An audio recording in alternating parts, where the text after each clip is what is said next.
Welcome back to WRPL. It's the podcast where we talk about all the things we were watching, reading, playing, and listening to. My name's Ben. And I'm Steve. Welcome back to my house, Steve. Excited to be here, Ben.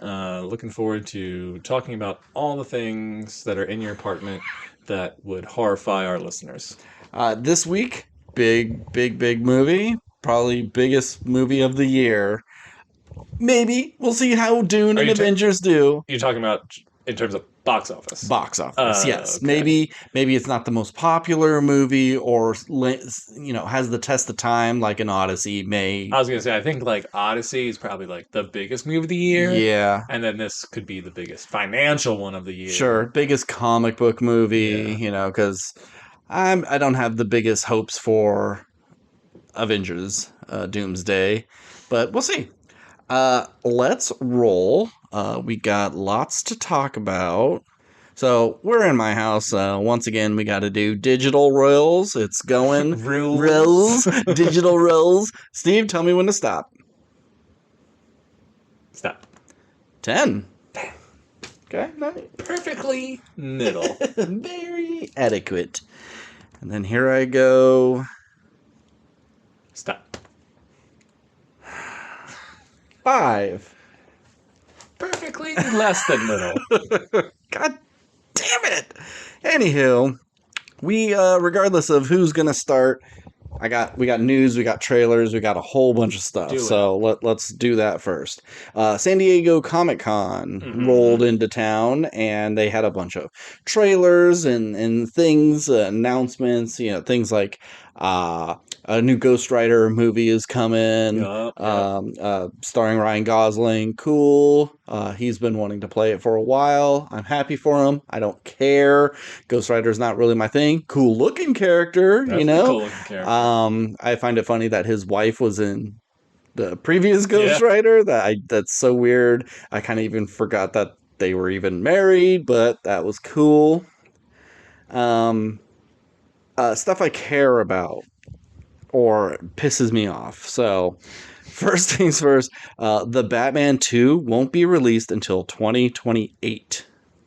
Now, you look at the time in between movies, it's not that incredibly long compared to a lot of things. But still, my God. Yeah. When you get news of like, well, we're finally cracking that script, like, what do you mean? You should be filming already. Like, how did you not already have a rough draft going? Like, did you have to throw it all away and start fresh every couple of months? Like, it's Batman. It's not that difficult. Yeah, like, you should be able to write this. Yeah. If you think back to, like, the original Raimi trilogy, it was 2002, 2004, 2007. Yep. Within 5 years, you had 3 movies. Sure.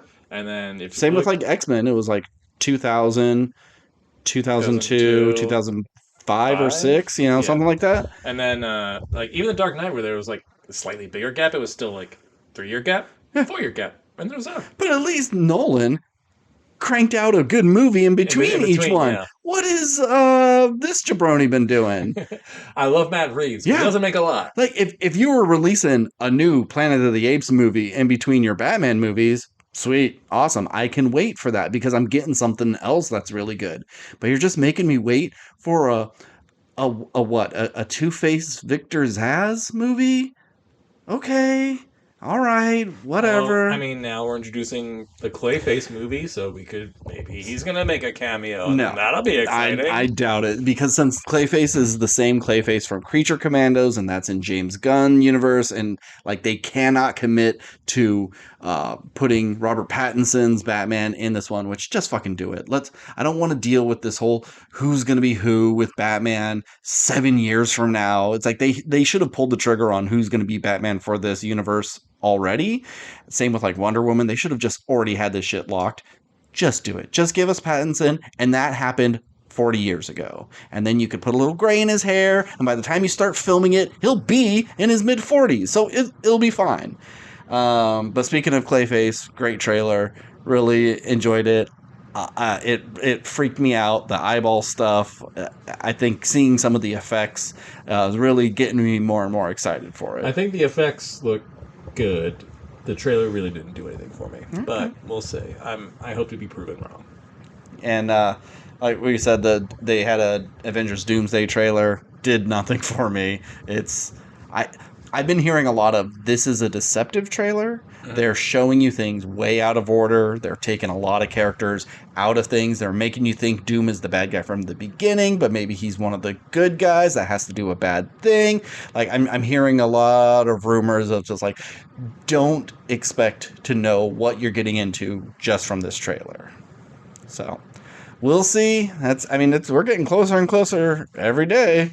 Yeah, I said on here many times, although I still, for the most part, enjoy these movies, I just don't get excited about them anymore. Yeah. And it just seems like, and I know it's like the Jonathan Majors thing of, we had Kang coming, Yeah. and then that had to be scrapped, and so, we pivoted to Doomsday, and it's just interesting to see, the next biggest giant threat that we've never seen or met. Yeah. Compared to all the other villains from earlier movies and the big Thanos thing of just here he comes for 5+ years. All of Loki season 2 and a little bit of season 1. Season 2 was just here's Victor Timely and here's Kang and this is our setup for the future. And actually none of that's really all that important. So it's lame.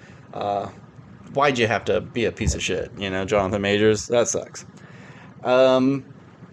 We'll get back to comic book stuff in a second.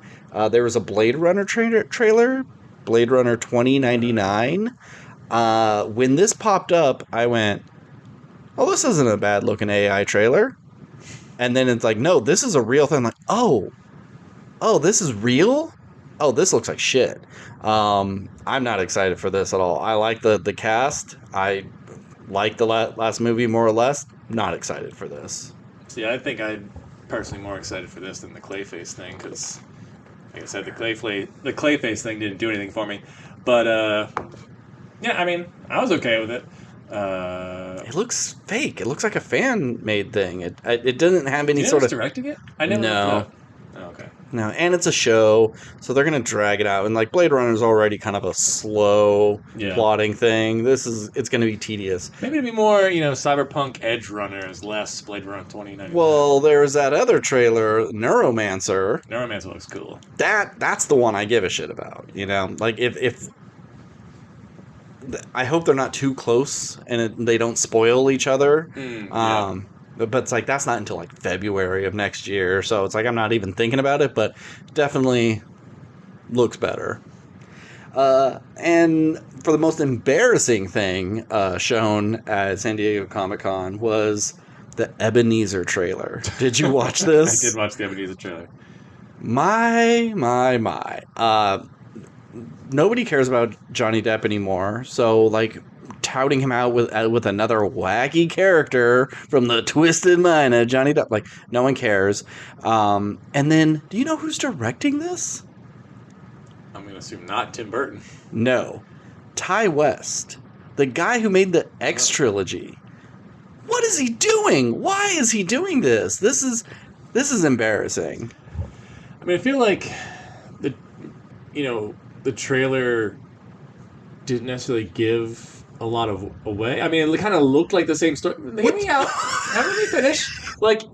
It could be that the trailer set up to be oh, here's just this tale again, Mm-hmm. But maybe it's doing a more we're selling it as this fun Johnny Depp movie, but maybe it's kind of this weird fucked up kind of thing. I've done zero research into it, but maybe it's not what you expect. I doubt it. Just being a big Thanksgiving release. This is going to be exactly what you know this story to be. It's Wonka, but the Johnny Depp Willy Wonka, but Ebenezer Scrooge. Yeah. Yeah, probably. But let's talk something I'm a little more excited about. Now that we're getting closer to Doomsday, we're getting closer to new X-Men. Some casting things have come out. There's been rumors that Patrick Wilson's going to be Professor X, that Adam Driver's Magneto, but then they're no, he's not Magneto, he's Mr. Sinister. But then I saw something today that said he's not interested in any of that. He just loves taking the calls so he can deny them. Yeah.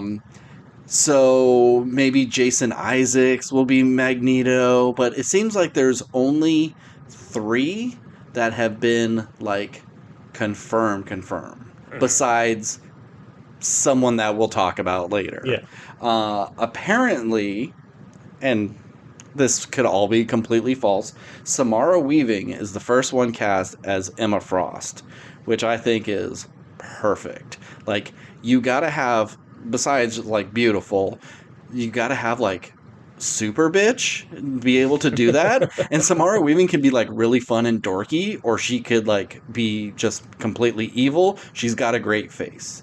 I'd say the only thing that she doesn't have is giant cartoon boobies, because that's kind of Emma Frost's big thing, is like she's wearing lingerie the Two whole big time. things. Am I right? Yeah. I mean, it's like so many people were like, oh, well, it's got to be Sydney Sweeney. I'm like, okay, you're casting her for the boobs. Sydney Sweeney can't be like menacing in the way that Emma Frost needs to be. It's all cerebral, and Sydney Sweeney is more of like screaming, yelling, white trash kind of evil. Like she could play that just fine.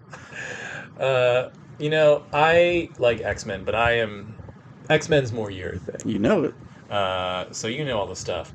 It always seems like whenever I look at X-Men stuff, it always seems like Emma Frost is this big, huge thing in the X-Men universe, Mhm. but I never actually see Emma Frost anything. Like, I know we had her in First Class, Mhm.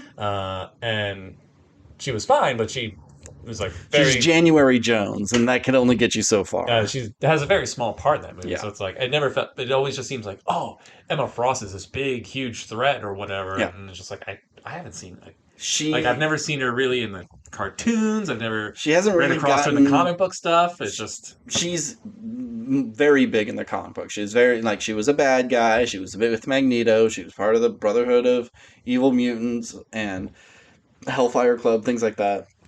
But then as time has gone on, she's turned over a new leaf. She helped the Generation X school with younger mutants. She ran it with Banshee. She's been in relationships with Cyclops. Um, she is a good guy now. She's still a super fucking bitch, but she's on the good guy team. She just hasn't had the opportunity to break out of just kind of background villain role into, bigger. And I'm sure she'll be a villain in the movie too and turn over a new leaf eventually.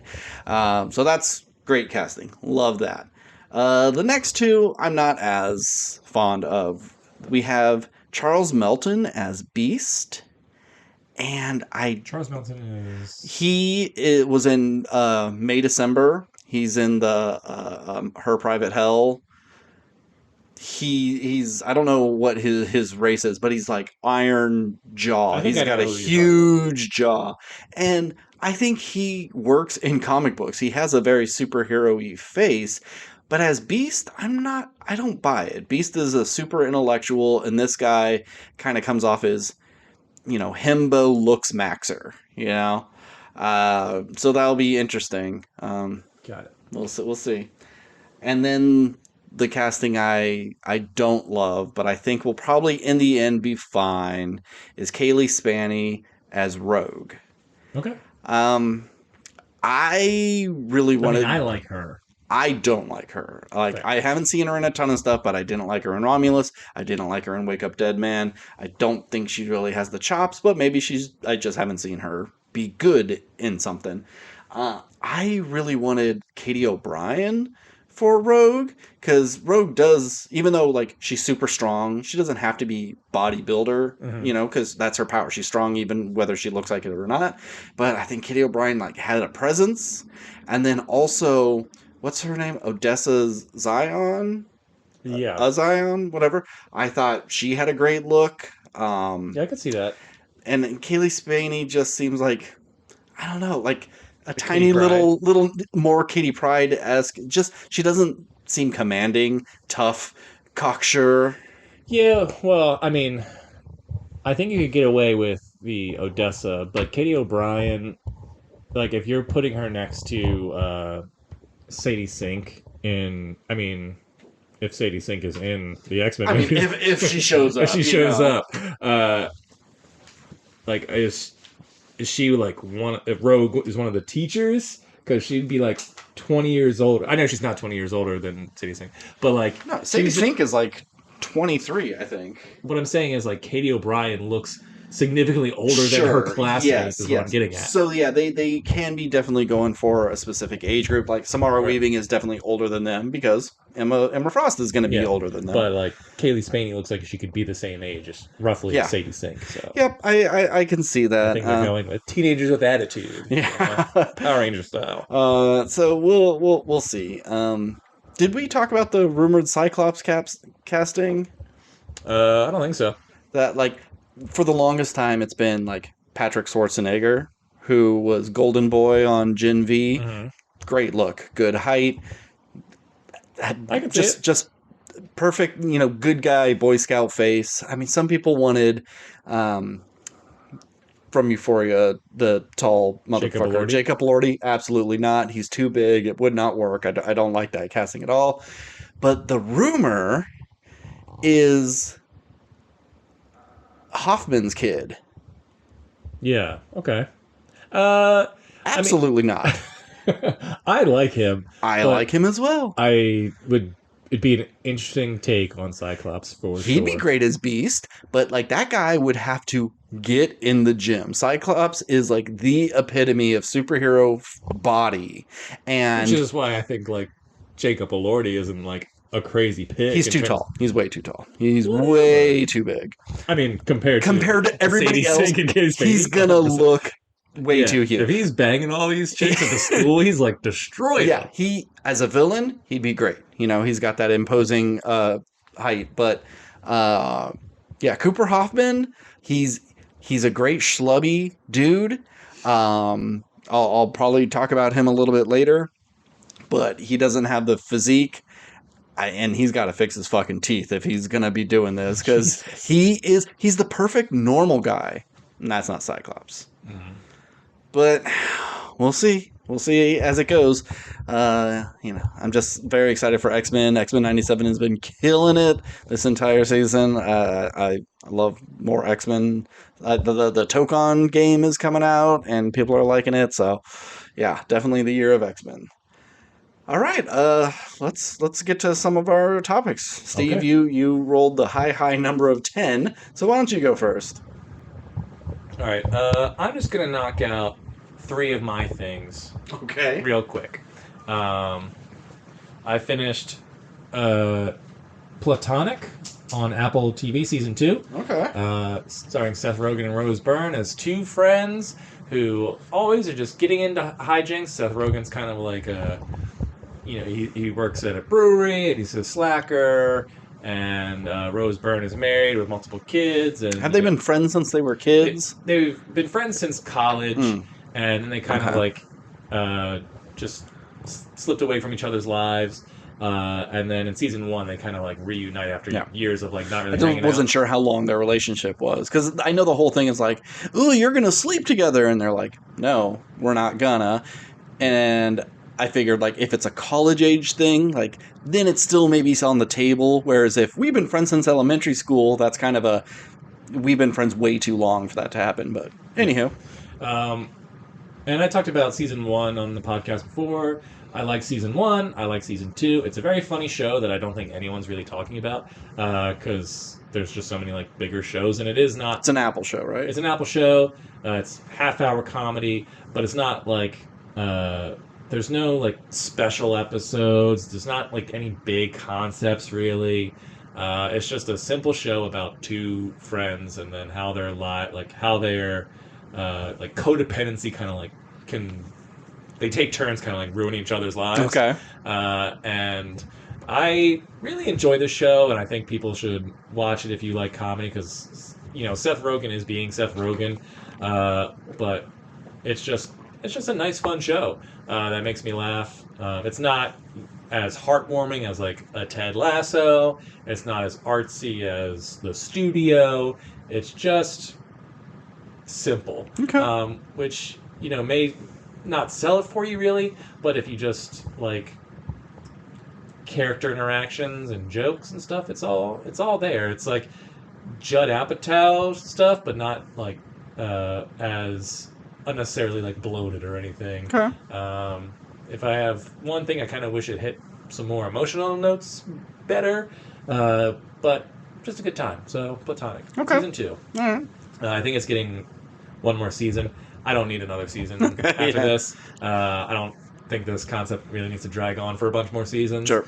But I do respect that, they're never at one point ever going like, should we like hook up or like longing looks or anything like that? Like, Yeah. We got drunk together, and other people kind of like talk about it's like I think season 1, her husband gets kind of worried about like her spending so much time with this guy, but like everyone's like, no, they will never do this. At least I hope so, because if season 3 ends with them hooking up, it'll be at the very last minute. They kind of look at each other and go, "Ooh, okay." Yeah. All right. I finished Widow's Bay. Okay. Season 1. We talked about it off air a bit. I'll say it didn't necessarily like blow me away, but I really enjoyed the show. Made me laugh. I think there was some genuinely good scares. I think I was kind of more into it the first half and the back half. You start getting a little more lore heavy in the back half. Kind of like lose some of the comedy of the first half, and then like the creature of the week that kind of brings. And then it kind of just goes into like more serious tone. But it kind of hits like all these tropes, but does them so well and so funny that it still feels like fresh. Not like a scary movie parody thing, but clearly like paying homage to like so many movies, a slasher flick and Jaws and The Shining. Like it's all there, but it's never just like, oops, see this reference? It's kind of just going like, you see where we're going with this, right? But it had me intrigued for season 2. Lots of questions, very Lost-esque without being like, stupid. I do like Lost though. But yeah, Widow's Bay. If I have Apple TV when season 2 comes out, I look forward to watching it. Check out Widow's Bay and Matthew Reese. Yeah, I never remember how to say his last name. I think he's great on that show because I didn't watch The Americans or Perry Mason. Yeah. I haven't really seen much of this guy, but he's quite good in this show. And Stephen Root's always fun. And obviously, I don't remember the actress' name, but she plays Patricia. She's like the smash hit fan favorite everyone's into. Yep. She's pretty fun, especially her episode with like her killer. Like the ending of that is so goddamn funny. Yeah. I was like, I love this. So yeah, check out Widow's Bay. It's creepy and it's funny. Yep. And the last thing I have, and then we can move on to your stuff and then the main topics. Sure. I finished a book called Whalefall. Oh! Yes, which, so you and I watched the trailer for Whalefall, and I was like, that looks pretty awesome. And I had no idea it was a book. And I went into a bookstore and I saw it, and I was like, hey, that's the trailer I saw. And I read it. It's super short. I mean, it's like 300 pages, but there are pages that is just one sentence or one word. Okay. And each chapter is like 2 to 4 pages. And then, it goes, That it goes. of thing, yeah. And I'll say I'm definitely interested to see how they edit this movie and how they sort of move, like, because one thing about this book is so weird because it'll be like, here's him inside the whale doing this thing for 2 pages, and then cut to him and his dad doing a thing for 2 pages, and then cut back to like there's so many like jump cuts. Okay. So like it kind of feels like I can see how this works almost structurally as a movie, but you're not gonna like cut back and forth as much. You're gonna we're gonna do 15 minutes of this, and then do like 5 minutes of dad and son stuff. While it's like half survival story, half father-son relationship story. Okay. And as I'm reading it, I really enjoyed it, and I was like, I don't know if any of this is accurate, but I'm going to just take it for its word. It had like this ticking time clock structure of like his like oxygen tank PSI or whatever. Like every chapter starts with like how much lower it's getting. That will totally be a pop-up on the screen, Yeah. Josh Brolin is playing his dad in this, and I can totally see him being this like kind of ocean-soaked asshole. That is. Ocean soaked. I think that's like a candle I got one time. I couldn't think of the term for like, Just a salty sea man. salty sea man. Yeah, thank you. I prefer ocean soaked, but yeah, I think this movie is either going to be like really awesome or kind of like, after the initial like swallowing sequence, Sure. is it going to really be that exciting? Yeah, I can see a lot of people going like, that whale stuff was really fucking cool. Why do we have to do so much dead? I'm not dead dad, but dad stuff. Yeah. I mean, I don't remember if I looked at the runtime for the movie, but I think like a tight 90, this movie could be fucking sweet. Cool. But hopefully it doesn't drag out. But yeah, I'm looking forward to it, and that's all I'll say about it because I don't want to spoil anything for you. And we'll talk all about it. If you're looking for a book that you can knock out in like 2 days, Whalefall is the book for you. Cool. It's a fast-paced little read. Awesome. Well, I got some stuff. I finished something today that I had no idea was even back. But Batman Cape Crusader Season 2 was on Amazon Prime. Saw no fanfare, saw no ads. Not until the day of I saw an ad on IMDb. And I was shocked. I thought this show was going to be a one-season thing and done. And I didn't love Season 1, but I thought, fuck it, it's Batman. I'll give it another chance. Fuck it, it's Batman. And yeah, this show sucks. Don't watch it. It's like, I don't remember what's like your main thing. Like, why is it bad? It's boring. And their whole thing is, let's set it in like kind of a realistic 40s. So like Batman's talking to Alfred and he's like, oh, the Joker's on TV and he's making threats and like record it. He pulls out an old film camera and is recording the TV because that's the technology that they have. So it's like more grounded in that way. And then their big thing is really doing different versions of these characters. So like in the last season, we had a female penguin and her like dummy son. And he was just like a big dum-dum from what I remember. And in this season, we have like one that I really liked. The change was this woman named Rose who worked in her dad's flower shop, got gunned down by the Riddler and his gang. She gets pissed off and like kind of has a psychotic break, and she becomes Thorn and like dark makeup and spiked, belt, and that's your Poison Ivy. It's like so it's like she has an alternate identity, Rose and Thorn, but that's their version of Poison Ivy. They have like a Mr. Freeze, but his whole thing is just like he takes care of bodies for the mob and turns them into pieces of art, and he just freezes them and they're just like frozen statues. He's not like in a suit, but he's got a weird voice thing on his neck, and it's just like, okay, that's like really uninspired.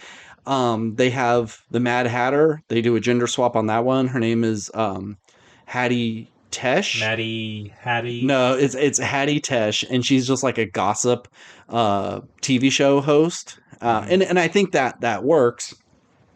But I think the worst one is the Riddler. He is not the Riddler at all. He's just a psychopath, gangster, and like Rupert Thorne has put him in charge while he's, dead. And that's how getting in charge works. If you want to be in charge, you have to kill your superior. And he doesn't give you riddles, and he's not like this genius or whatever. He's called the Riddler because he shot up a building and it really riddled it with bullets. Okay. I just know the writer who thought of that was like, ooh, that's so clever. That's so good. Got him. And it's so boring. He's just like, I'm a crazy gangster, and if you don't do the job, I'll kill my own guys. And it's like, but he's not the Joker crazy. He's just like, I'm mad with power. He sucks so hard. And then we finally get the Joker at the very end. At the end of it, like almost every episode, he kind of just shows one of his people with like a huge smile on their face, and he's in the shadows with his hat. He has a hat covering his eyes, and like, oh, he's there the whole time. And he fucking sounds like Werner Herzog. He's got like a German accent, and, really? and he's like deadpan. He's just like, Hello, Batman. I am here to take over the city, and they will die. Goodbye. And that's his whole thing. And only at the very, very end, he does a little bit of a laugh. So it So just... does he like tell any jokes or do No. anything Nope. comical? Nope. Because hence like the Joker No, aspect of it. he doesn't call himself the Joker. It's just Commissioner Gordon, just like, why is this person doing it? Let's go get this Joker and bring him in for justice. And that's all they ever Got it. do. Okay. And it just feels like revamping every character just because. And none of them are all that good. I like the Rose and Thorn thing. That's kind of fun. But it's like, that's not Poison Ivy. Poison Ivy's a plant person. Okay, I guess you're doing something different. It's like Absolute Batman, but in the opposite direction. Right. It's like Batman the Animated Series is such like the purest form of Batman. They hit every character absolutely perfect. Those are like the baseline. And so this is, let's strip them even further and make the world even more boring, make these characters like absolutely nothing. It's Hamish Linklater is Batman, who was in Widow's Bay as the founder. Mm-hmm. And Midnight Mass as a priest. But we didn't mention Midnight Mass. We were just talking about Widow's Way. I know. I just wanted to bring up Midnight Mass because I like Midnight He's Mass. also in the New Adventures. Get Hamish Linklater. New Adventures of Old Christine, but I didn't bring that up. And he's a terrible Batman. He's like doing a gruff Bale-esque thing, but his Bruce Wayne is like not even a character. He's so boring. This show is like the worst Batman thing I've ever seen. I forced myself to get through all of it so I could talk about it. I started it like last night. And worse than Batman Ninja, the first one. Oh, okay. Well, okay. At least the animation in that's pretty crazy, and like they have some fun versions of those villains, being in that world. But ugh. I'd probably rewatch Batman Ninja just because it's shorter. Did that Batman like Mayan Aztec thing come out? It did. I don't know if it's on HBO but you yet. didn't watch it? I haven't watched it yet. No, I'll get to it. Yeah. All right. So yeah, Batman poopy. Not good. I watched Avatar Aang, the Last Airbender movie on Paramount Plus. How'd you get Paramount Plus? You know what? It's funny. I told my roommate that her boyfriend drinks all of our water, and I think his payment of being here all the time drinking all of our water should be any streaming service that he pays for, he needs to put it on the TV. So, and that's really just Paramount Plus and Disney Hulu. It's like the two worst ones. Well, Hulu's fine, but it's like I have it on my phone, but it's like I want to watch X-Men on my big TV, Yeah. And so I was just like checking them, and I pulled it up, and it was just like it showed the different profiles, and I selected it, and it opened up. So I guess the guy I got it from back in the day resubscribed. All right. So I got it back. Well, I'm gonna come over and watch it. Well, here's the problem. I can tell this is probably the most beautifully animated thing I've seen, like, ever. It's amazing looking. And if someone says it's 100% CG with, like, I don't want to say a filter to make it hand-drawn, kind of, yeah. but it's like they purposely made it look hand-drawn, but it was just easier to do it completely 3D, I would 100% believe it. It is so smooth and beautiful, and the action is incredible. But Paramount Plus is the worst fucking streaming platform of all time, and it never fully loaded. Oof. So it's constantly that kind of, just give it a minute. It's like 80% there, or it's a little pixely at times, and it's like I can tell through the haze of bullshit it's beautiful, but I had this constant filter of bullshit the entire time because that site sucks. And also because, like, my PlayStation isn't hooked directly to my router because it's on the opposite side of the goddamn apartment. So that sounds a little more like a you problem because I haven't heard anyone go like... I don't have any trouble with any other streaming service. Yeah. You turn it on, it maybe take a minute for it to clear up and load properly, and then you're good. Paramount Plus, the whole time, it would not load properly. It was a pain. But good movie. I really enjoyed it. I hope they keep doing more of these, just go a little bit further. It really makes me want to revisit the show and Legends of Korra, and that was another San Diego thing. We got a trailer for the new third, show. the That's new right, show, yeah. which I'm kind of bummed because it's like a Earth avatar fucked things up, and it was like a cataclysmic event. So now it almost seems like, are we like post-apocalyptic Avatar? That can be kind of fun. I can see it, but Definitely a direction I didn't see them going. I wanted them to advance because if you look at Korra, that's kind of like 1910 to 1930s. Yeah. That's where it kind of feels like. So by the time Korra dies, say, let's say 50 more years from then, like, okay, we're getting into like the 60s, 70s, 80s. What is it like when it's suburban sprawl and your earthbender avatar is fucking up your paved streets and your manicured lawns and stuff? Like, I can see it being, yeah, okay, the fire's great, the water's great, the air's great, but the earth one, you're fucking up everything. And then if you go even further than that, well, the next avatar's fire. Or, I mean, you could say that, yeah, I guess I could fuck up some stuff, but I bet, like, every earthbender works in construction. It's making a kill. Oh, no, absolutely. but it's like, I could just see, like, we don't want your kind in our area because, like, there's too many earthbenders who can't control it as finely as some of these other ones. But this is just me spitballing. Yeah. And then the one after that would be a fire avatar. And it's like, what if we started space travel? I'm not saying going to other planets and find aliens or anything like that, but like, what good is a There's bender? just, like, 10 firebenders like inside the engine. Yeah, it's like, what good is a bender in space? Like, do the benders need oxygen to create fire? Right? I would think earthbenders are practically worthless in space. Like, I would just like to see them advance, but this just feels like now we're stepping back so we can keep kind of the aesthetic of all the other Avatar shows. But whatever, I'll watch it. Yeah. I mean, probably talked about it on here before, but I came to the Avatar game late. Way late, yeah. Way late. Like, I think it came out in like 2005. I didn't see it till 2015 or 2016 or something like that. So like Korra was already out? Or coming out? I don't remember. I know I watched Avatar The Last Airbender first. Sure. And I think it was just like, I watched that and then... it either like just ended or was like airing at the time, whatever. And I liked Avatar: The Last Airbender. Mm-hmm. I really liked Korra more.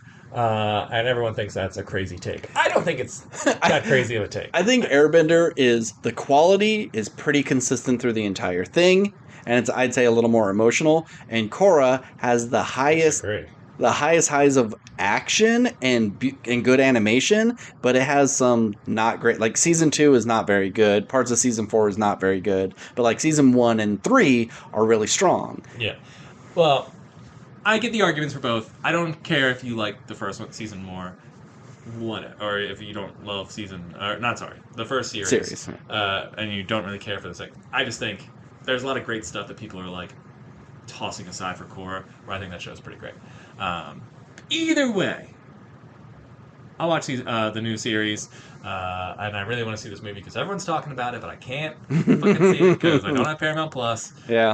And I can't go to Redbox or Blockbuster because those places don't exist anymore. No. And I doubt it will ever get a physical copy. Yeah, well, I'll have to figure something out. And I know everyone's going to go like, why didn't you just sign up for a free and then don't make trial? me manage that I don't shit. want to do that. Yeah, because I know I'm going to forget about it and go like, well, I have it now, so I might as well keep it. Next thing I know, I've spent hundreds of dollars on a streaming service I only got for Avatar. All right, Steve, you can come over and watch Avatar on my shitty Paramount Plus. Let's do it. And then, okay. I saw a new movie today. There was only one other major release with Spider-Man, and it was I Want Your Sex with Cooper Hoffman and Olivia Wilde. You know what?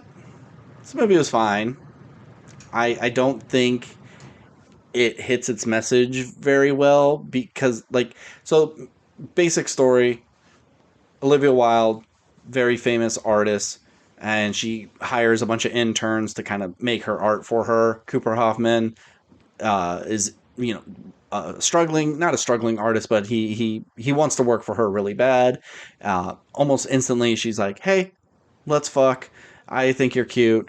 is that cool? And he's like, well, I got a girlfriend, but she sucks. So yeah, let's do it. And so they just started having sex, and she's like, okay, this is just sex. We are not going to get invested. And he's like, absolutely, I'm getting invested automatically.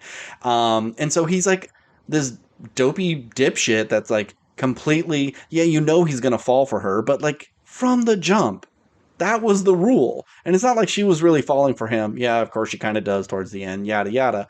But they're not very likable. They're really mean to each other, and it's just like has its moments of comedy, and it has its moments of when it's saying something, but almost like the thing it wants to say is like, you know what? Toxic relationships are actually kind of hot, and I think you should just do it regardless. And sometimes if you suffer through them long enough, they work. It works out in the end, yeah, because they do at the very end. It's like 2 years later, and everything's hunky dory with them, and then they even do another 2 years later after that, and they're getting married. But it's just a dream that they're both having simultaneously. Like, oh, what? This is on my mind. I got to get back with that guy, and it's like it shouldn't work out for these guys. They're bad people. They're doing bad stuff. And it's directed by Greg Araki, who a lot of people don't know, but he made Doom Generation and Nowhere and a bunch of other stuff. He's been making weird pervert movies, for years, since the 90s. And this feels really mild for him. I mean, there's a lot of naked Olivia and Olivia Wilde, but not much else. I figured there would be a bit more. It would push it.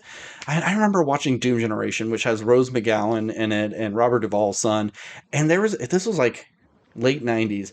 There's a scene of a guy jerking off, and he's got like cum on his hand, and he like eats it. And I remember being like 18-year old and going like, what the fuck? I've never seen that in a movie before. That's pretty wild. And this is just kind of tame. And now this just has a pretty wild. Oh, Steve! Thank you. Got him. and it feels like he saw I Love Boosters and was like, I want to do some of that stuff. But he could not commit to the wildness of it. Like, there's a scene where he lays on his bed and he's kind of sighed and sad, and he like physically sinks into it. And it's like, oh, okay, where are we going with that? Is he going to go even further and we're going to have some weird psychedelic thing? Nope, he just kind of gets up and it's done. One time his girlfriend, like, he wants to have sex with her, and so his girlfriend, who's Charlie XCX, turns to him, rips her shirt off, and like these big cartoon boobs show up and they're bouncing all over the place, and he's like, wow. But they don't ever do that again. It just feels like you're doing these half measures of doing to make this kind of a unique experience, and it just comes off kind of tame. So like a little disappointed. It's not bad, but I was expecting more. All right. Okay. So my last thing, we talked about it a bit off air, but I don't think we talked about it on here. And I told you, well, I know you talked about it. I said, don't tell me anything because I didn't see it yet. But I watched The Invite. I really enjoyed that movie. Definitely feels like a stage play, but this movie is the kind of movie that I would like to make. It's like really spoke to me. It's just, room of people talking. A room of people talking. And like, can you make that interesting? Now we got 2 Seth Rogen things. We got 2 Olivia Wilde things. 2 Hamish Linklater things. Well, we got some connections going on here. And speaking of doubles, Thomas Crown Affair trailer, because Michael B. Jordan played twins. That doesn't count. Doesn't count? That doesn't count. And that trailer is boring. Yeah. But anyway, so The Invite. A couple invites another couple over. Hilarity ensues. And like I said, I really enjoyed this movie. I think it's the best thing I've ever seen Olivia Wilde do. I've seen her in quite a few things, but she was never the star. She was always just kind of like a background, like an actress just for like the scene or two, or like a secondary character. But I think she's really good in this. I think Edward Norton's really good in this. But I think Edward Norton's pretty good in everything. And I like Seth Rogen in this. That being said, he's my least favorite person in this movie. only because he feels like Seth Rogen. Yeah. But I think he really works, and I believe their like relationship. Yeah. And he is very funny. Like, there's nothing wrong with Seth Rogen in this movie. It's just it feels like another Seth Rogen role. Yeah. Where everyone else, like I haven't seen much of Penelope Cruz, but I liked her in this movie. It just seems like everyone was like really firing off on all cylinders, and Seth Rogen can only fire off on being Seth Rogen. Yeah. And it's kind of a shame because I'd like to see if they cast someone else, like what they could have done with this role. I don't know. What if it was like a Bill Hader? Taking it a little more serious, like more of his Barry Bill Hader than a silly Bill Hader? Yeah, I could see that. It's just that I don't necessarily need Seth Rogen to get recast or whatever, because obviously that's not going to happen. But I'm just curious, if someone else had this role, how would this movie have changed? Yeah, I'm gonna give this movie A minus because I really don't have any notes for it. Yeah. I don't think there's anything wrong with this movie. I think that there's some, despite the like small space, I think Olivia Wilde really like uses it well. I think there's some fun camera shots. It legitimately made me laugh sometimes, and some clever twists. I thought the movie was going to get like crazier. Yeah. So that's another thing where it's like, oh well, that's not what I was expecting, but I don't think it was bad. It did a good job of like balancing the tone of comedy and drama, and like really hitting some of those like emotional notes in the back half, and thinking, oh well, they're gonna hook up. Oh, they're not gonna hook up. Oh, is their marriage gonna work? Is it not gonna work?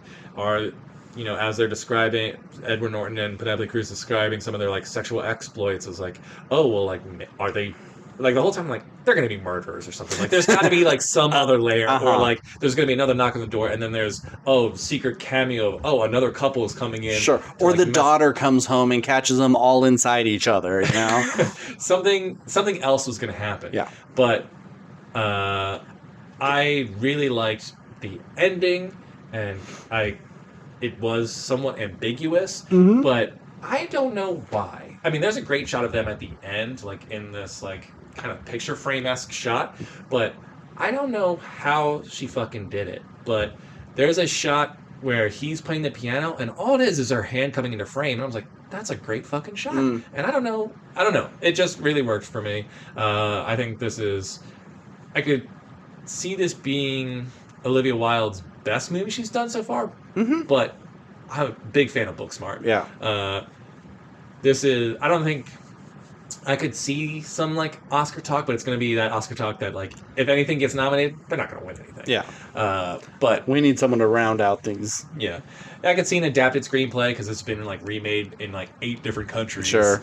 And maybe some like supporting actress nod for her, whatever. But I hope she gets a supporting actress nod because she's really good. She's just manic most of the time, and it comes off really funny, but like you feel for her. That sort of when married people are like biting at each other, but trying to not be so obvious, and they're trying to play it off as like silly little jokes. They're really good at that, and it makes it so uncomfortable. There's a shot where she's talking about her cooking her whatever, but she just like ducks down real low, and just the way the camera, it's like a really funny shot. She's really good in this, but also I think the movie does a real good job of like, it's so often easy to pick someone's side, and when they're arguing at the end, like I can see that why they're both like would feel the way that they feel and think the way that they think, and like they're both a bad guy, but they both have good points as well, and it's just one of those things. It's just like, can they work through this and figure out a happy medium? Yeah, we don't know, but I could see it being in my top 10, but there's still a good amount of year left to go. Yeah, it could fall out near the end, but it's definitely in the top 10 as of right now. Yeah. According to the trivia on IMDb, it says like Amy Adams, Tessa Thompson, and Paul Rudd were cast, and it's like I could totally see Paul Rudd in that role. Yep. Sure. Yeah. I thought the twist was going to be that it was guy, girl. That's how they were going to do it. Like, oh, we want to hook up, but no, I want to fuck your husband. And he's like, well, I'm not into that. But Olivia Wilde's like, I absolutely want to, have my girl experience with her, and Which, like, well, if we kind of does slightly happen. No, but I thought it was going to be like that. It wasn't just a swingers thing. It was like, we purposely picked you because like we're gay and we're in this relationship because this opens up opportunities for us. And then it would be like, that would be some of the comedy of like Seth Rogen being not wanting to do it, but then maybe secretly he's always kind of wanted to do something like that, but it was like, no, it's a pretty obvious end point from the trailer. I just thought there would be one little twist to it.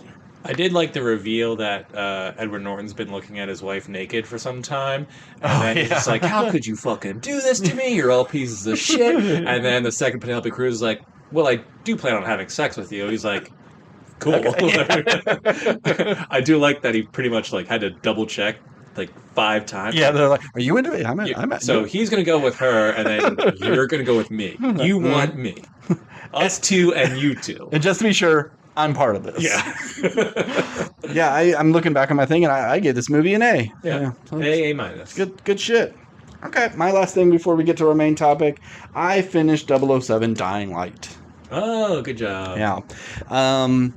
A fun game that I will never touch again, and I will never do any of the bonus things that's included. Maybe I'd feel obligated if I bought it to do some of that extra stuff. But as soon as it was done, I was like, cool, boop, took it out, put it in the thing, like, here, Nick, you can take it back. I think there's a lot to like, but also I don't want to say it's like a baby game, but it's not as impressive as I thought it would be. So when it comes to like, you can tackle this problem any way you want. We give you lots of different options. And I just kind of like followed the location thing did. Yeah. It's like, okay, this is the one you're telling me to. I'm just going to do that. Yeah. No, I'm not going to go find a camera and try to. No, this is the easiest thing right here. So it's like, I just did it. So that's a little bit on me. But sometimes when you're walking around a room 100 times, it's like, I'll just take whatever option. Just someone please tell me. I want to get back into the story. Yeah. And then there's things like your gadgets. One of them is a laser. You could cut locks off for vents, or you could also shoot people in the eye with it to distract them. And my normal brain thought, well, I can't just do this anywhere because everyone will see me shooting a laser out of my hand at a guy. But I just walk up to someone and shoot him in the eye with a laser and pickpocket him. Everyone's around. It doesn't affect anything. Like, okay. You're very sneaky. That feels like kind of cheap. So did you ever play the Rockstar game, Hitman? Warriors? No, Warriors. It's based on the movie Warriors. No. Warriors come out to play. So there's like, you can. I heard that game was good. It's a great game. I loved it, and it was one of the first times that I saw, and they do it in the Batman games too, where like you can pickpocket someone and you use the dual joysticks to find the vibration. And it's like, once you get the 2 vibrations, you've pickpocketed them. So it may take a minute because you're circling around, and I think Batman did that with like opening certain doors. You had to something like that. And it's like, okay, if there was a little something like that, just to add a layer to that pickpocket, because I shoot him in the eye and then I just steal it instantly. Yeah, I didn't do a lot of pickpocketing, but when you had to do it, it was pretty simple. It was nothing. And if I know you have your watch that can disarm things, but what if I have to do a mini game of stopping a bomb, and I got to cut certain wires, and someone's in my ear telling me, okay, well, if the wires are green, you got to turn this screw. And then it could be like a randomly generated thing every time, so you can't just blow through the locks. It's like something to be a little more fun. It's like, I got to watch and I could hack everything.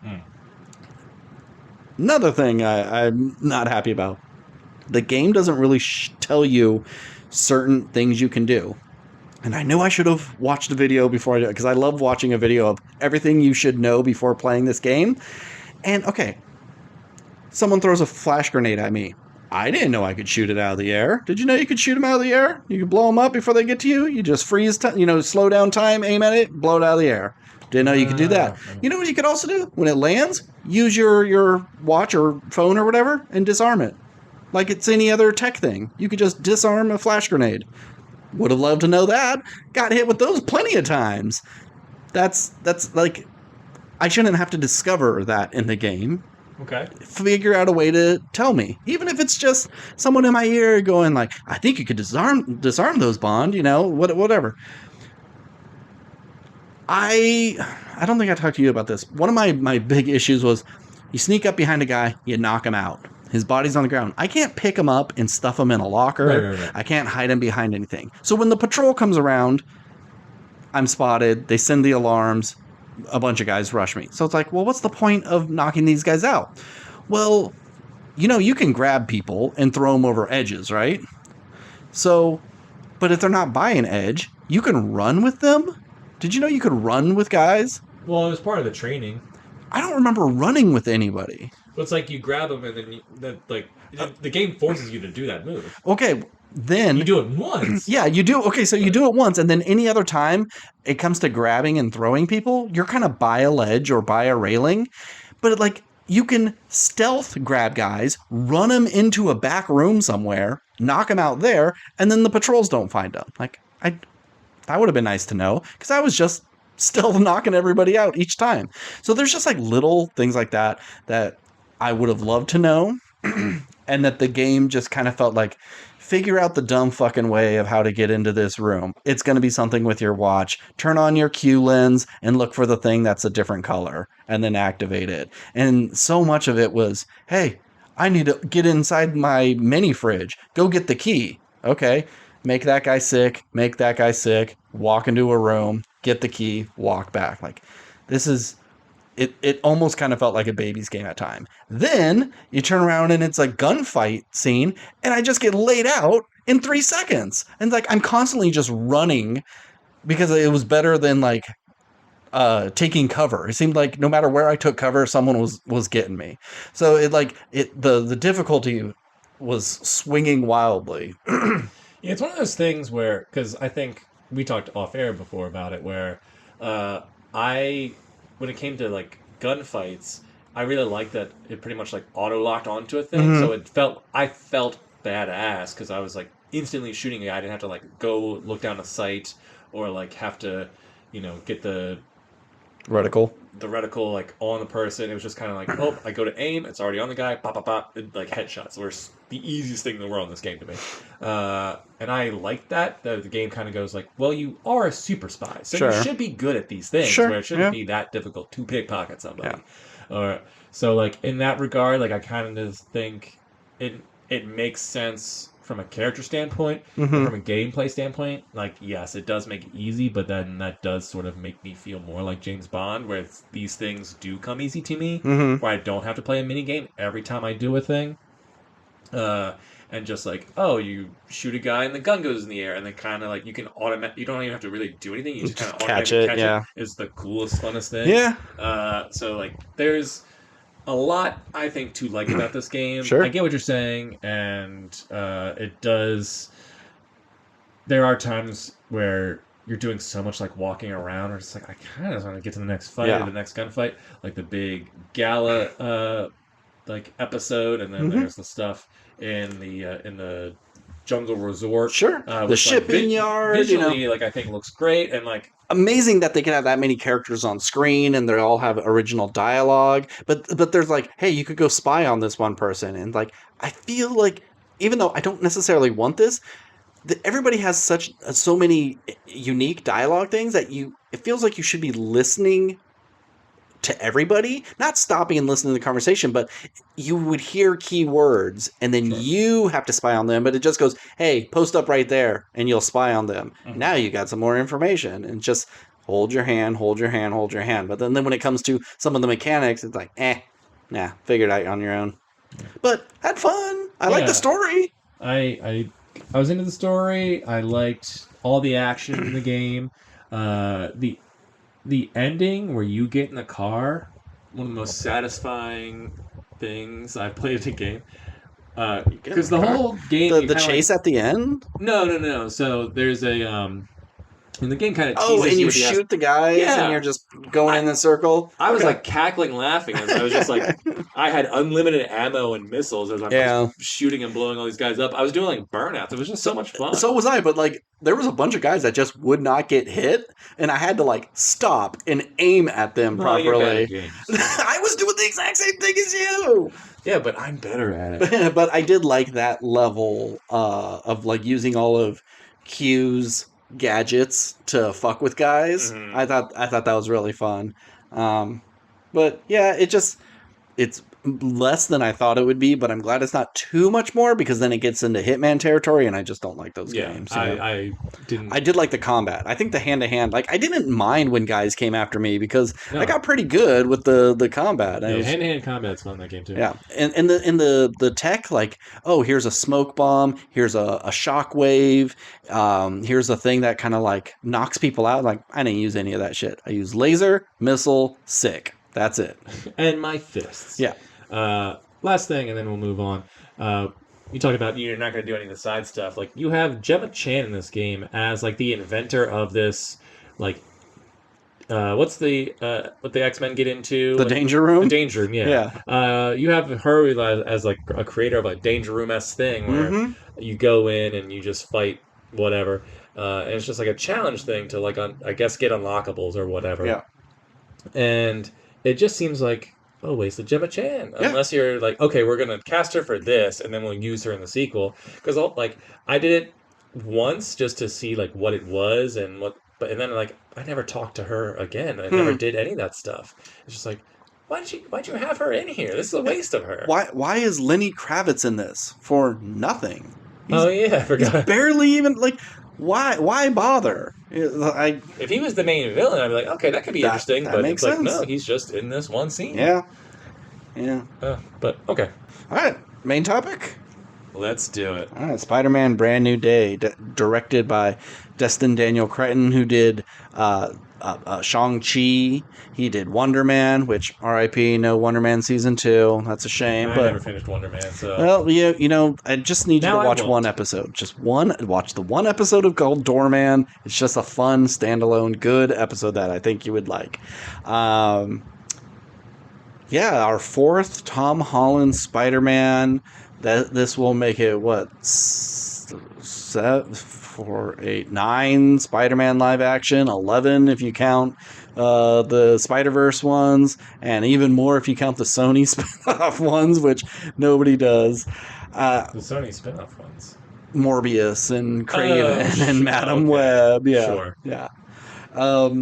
Venom and all that. I wouldn't count that. No, I would not. Even though they tried so hard putting Venom at the end of that the post-credit scene, and then putting remember when Vulture was in Morbius?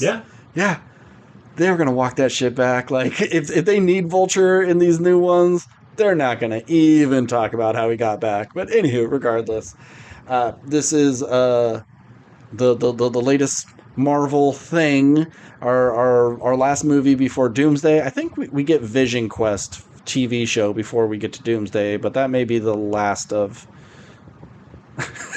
By your face, I can tell you're super excited for a White Vision TV show. Well, there hasn't even been a trailer for that. No, but I think it's like a November release, something like that. So we have nothing from now until December. Yeah, except a couple more episodes of X-Men '97. Yeah, gotcha. Okay. Yeah. I think this movie's great.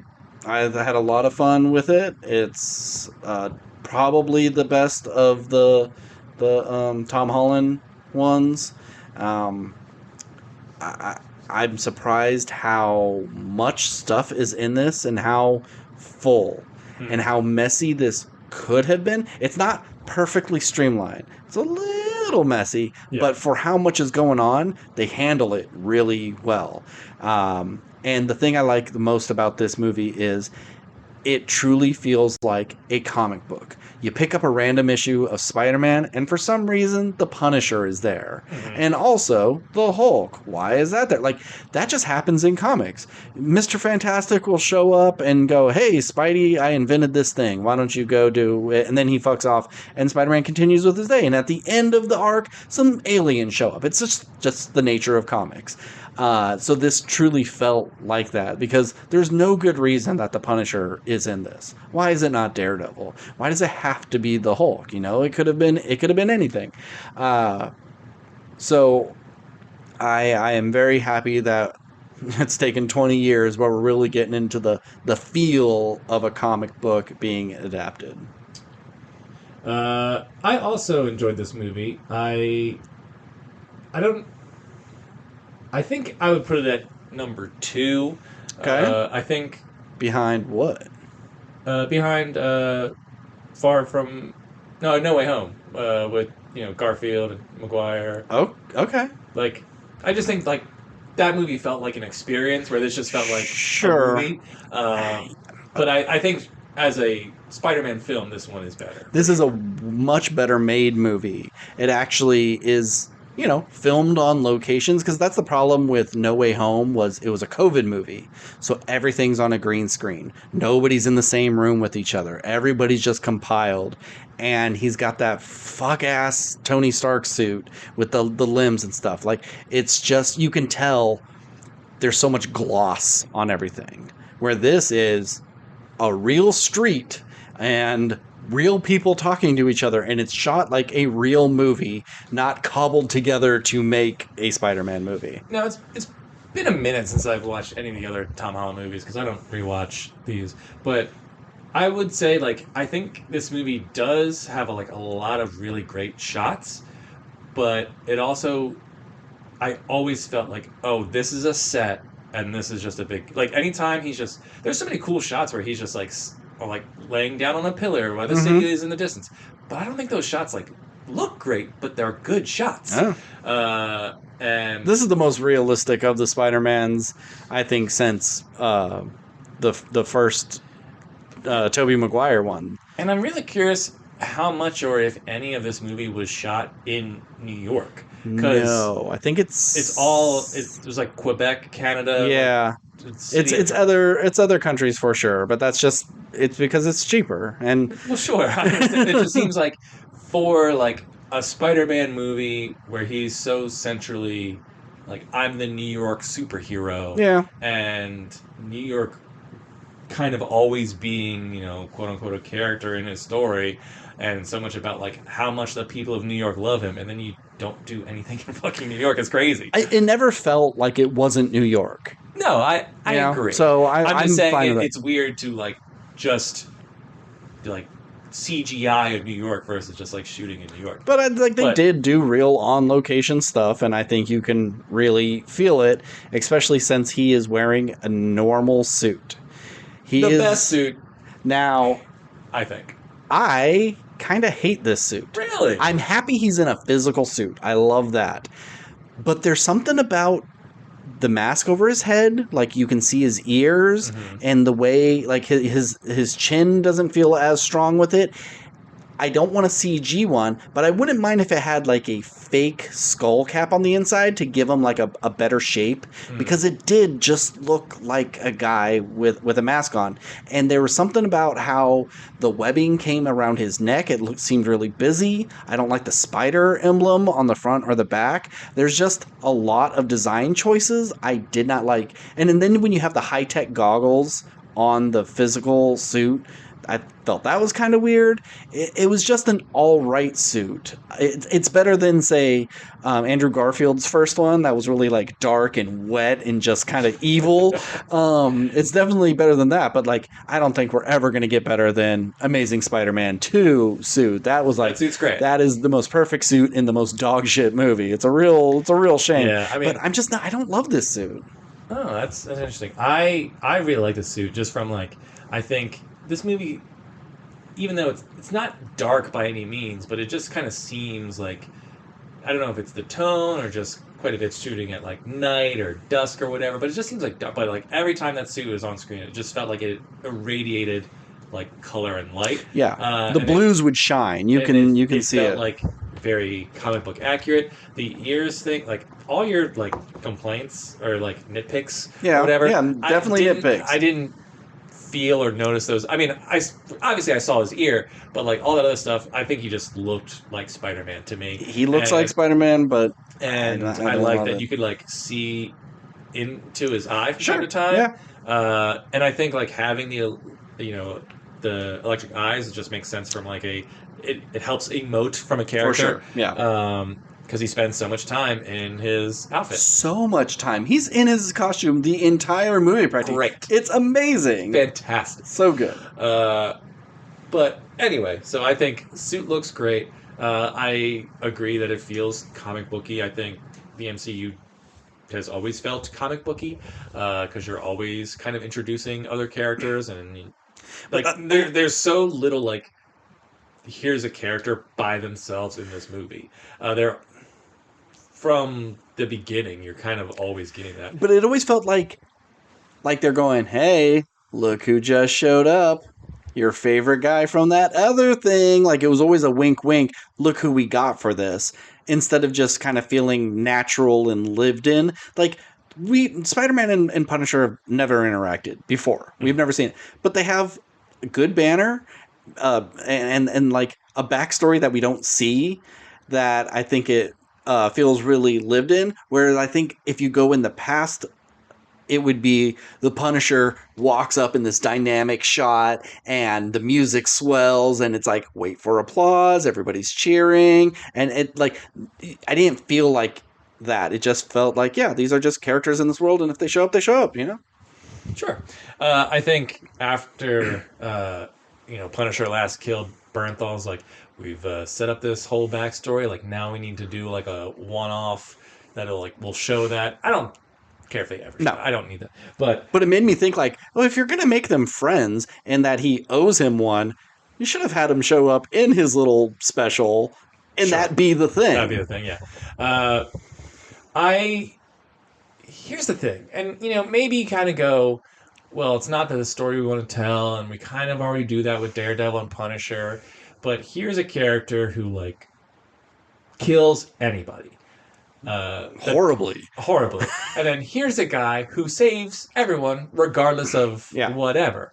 And I always, from a character standpoint, I always like those banters of back and forth. And I know like you have that big, Daredevil tied to the chimney and they kind of like do that philosophical question of like, I put him down for good. They're back on the street. Where it's like, I like the big brother energy that this had with Punisher, but it's also kind of like, Spider-Man, you should really arrest that guy. Yeah, this guy was on trial, like in Daredevil season 2. Like, this is a mass murderer. He's not a good guy. And like, well, for this, he's the comic relief. And like, it is a tonal shift, but I think it's subtle enough that like, yeah, we're not seeing Punisher punching dudes in the face with free weights, Right. And he's still willing to say, I'm gonna go shoot this girl, and he does, or at least tries to. Like, he's willing to do that thing, but then you go a little too far with him crying in the hospital. I don't think we needed to go that far. If this was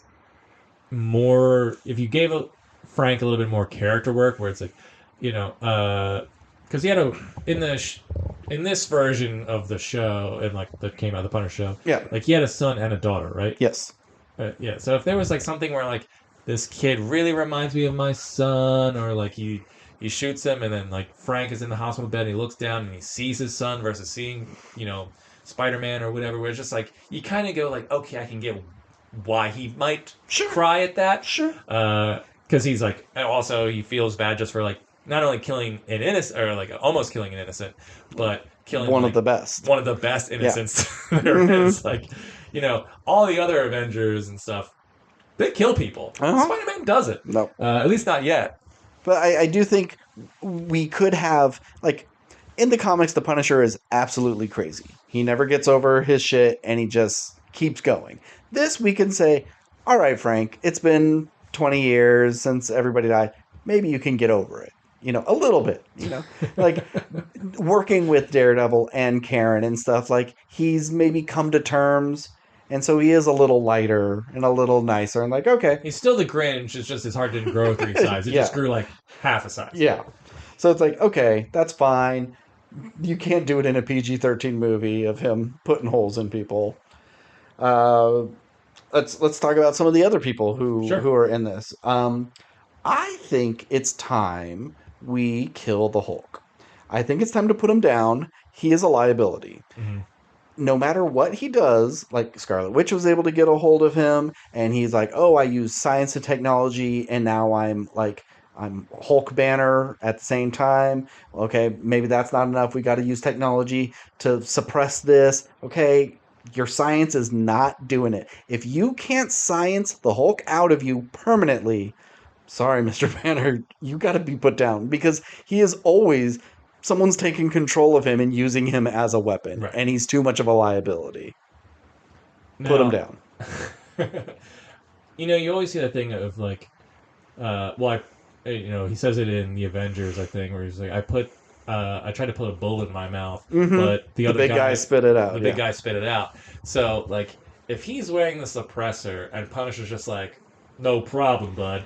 Like, can he snipe this dude in the back of the head, or will like the bullet go in, but and then it's still the Hulk enough? will just like regenerate? I think it would kill him because if the thing is still on his arm and it's still suppressing the genes, he wouldn't have the healing factor that the Hulk has. So I think that would kill him. Well, maybe that's what they should do. I think maybe that's what they should do. I wonder, does like Ruffalo really enjoy playing the Hulk, or is it just like This is is an my easy paycheck, so I can like I do these so I can go do whatever weird indie stuff I want to do. He doesn't have to motion capture any of the fight stuff anymore. Like they wouldn't even want him to with the amount of stuff they have him do. 1 day of work, 2 days tops. And in one of those days, he's in a stretcher being loaded into an ambulance. So it's like, oh, I get to lay down the whole day? Cool. Easy paycheck. Oh, show up at the end credits of Shang-Chi? Yeah, sure, whatever. I don't care. Got it. Yeah. He doesn't have to get into makeup. Like, it's one thing when you're Hellboy and like, oh, you want to do a cameo? Fuck, that's like 8 hours in a makeup chair. I don't know if it's worth it. This, of course, he's going to do it. They'd be stupid not to. I get why, say, a Captain America or Thor wouldn't want to come back. Like, oh, I got to get jacked again? I don't know. That's a lot of my body. But come on, Bruce Banner, that's nothing. Yeah, that's in hindsight, in the grand scheme of things, that's the gig. That's the gig. Put on this big sweater. That's all he's got to do. Did you like the Hulk Spider-Man fight? I think it was great. I think it was really fun. I like how inventive they got with, trying to slow him down and all the building pieces just hanging off of him. I love the Punisher just shooting the Hulk. Like, come on, man. Did you not see the Battle of New York? They were using alien space weapons on this guy and it wasn't working. Your bullets ain't doing shit, but at least you're trying. If I had a gun, I would shoot at the Hulk as well. Because I think Justin Daniel Cretton has done a great job of doing unique stuff with the fighting. Like, we've had so many Spider-Man movies and Spider-Man fight scenes, and this has just upped it. Like, I feel sorry for whoever has to top this one. This is definitely the best fighting that Spider-Man's done in movies. There's a lot. Outside of, like, maybe the Across the Spider-Verse Sure. But then you just have, like, unlimited ability with that. But, I remember when you and I, we watched No Way Home, and we were talking about, like, oh, he did the thing where he, like, webs up Green Goblin, spins him, like, jumps down, and then, like, slingshots himself down into the ground. Like, so cool. Just like the video game! Where it just seems like this movie, they went, okay, those video games kind of are, like, one of the best versions of Spidey. Yes. We're just going to take as much from that as we can. Yeah. They plopped their son down and said, fight as many guys as you can, screen recorded it, and then just took all the pieces that they wanted. Yeah. There was moves directly lifted from the game. There was the one part where he's fighting the goons on the roof, and he pushes one up, and you see, like, web stick to the side of the building. I was like, that's from the fuck. Yeah. They definitely did their research, and were like, we're just going to 100% copy that. Yeah. Because there's a lot of people who don't play video games, and so, like, why not? So that was really cool to see. So I think the best fight was the fight with the hand, though. it was just so inventive. And not just him, like, squirting all those webs everywhere. There was a scene where, like, he, like, flips upside down and he's on the roof and he's fighting him. I wish it would have lasted a little longer. That's your Nolan Inception moment. Yeah. And yeah. And, like, even with the cops, like, outside the building right before he fights the Hand, like, there's just so many fight scenes in this, and they're all just really good. Mm-hmm. And we get a lot of great swinging. It's not just further away shots. We get a lot of POV shots and right over the shoulder. And there's just... I think there's some good shots. And once again, this comes from, like, just me thinking. I feel like the Garfield ones had better swinging than this. But maybe I'm just thinking of, like, anytime he's holding MJ, just didn't... And then, like, some of the swinging stuff was just like, oh, well, it's just, like, slow motion of, like, him carrying the guy to, like, recreate the comic book cover. Yeah. Like, there's good stuff in it. Him, like, running on that rooftop and sliding down and then doing the dive. Like, that all really works. Mm-hmm. But I wasn't as blown away with the swinging as it seemed like everyone else was talking about it. But the fight scenes, I agree, are incredible. And the swinging is fine. Okay. Let's talk about the most unnecessary cameo, Florence Pugh.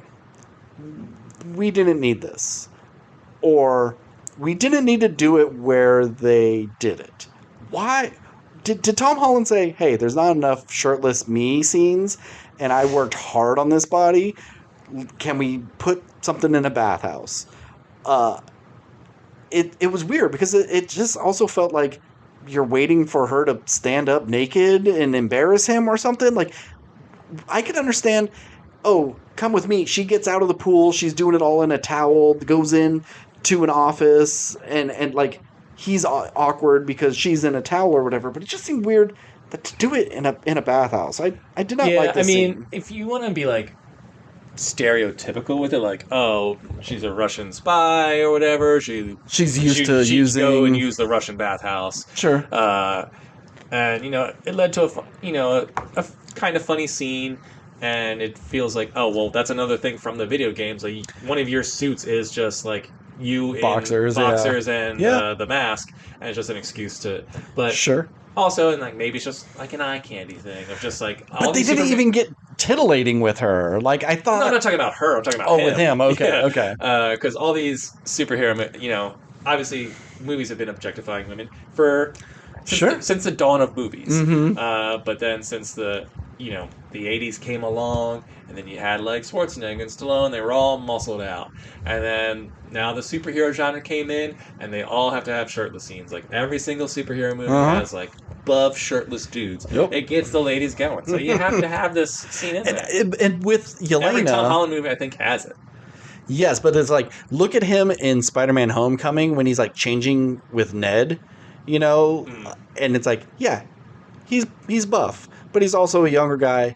He's not this size. Like, he's gotten wide. He's really put the muscle on.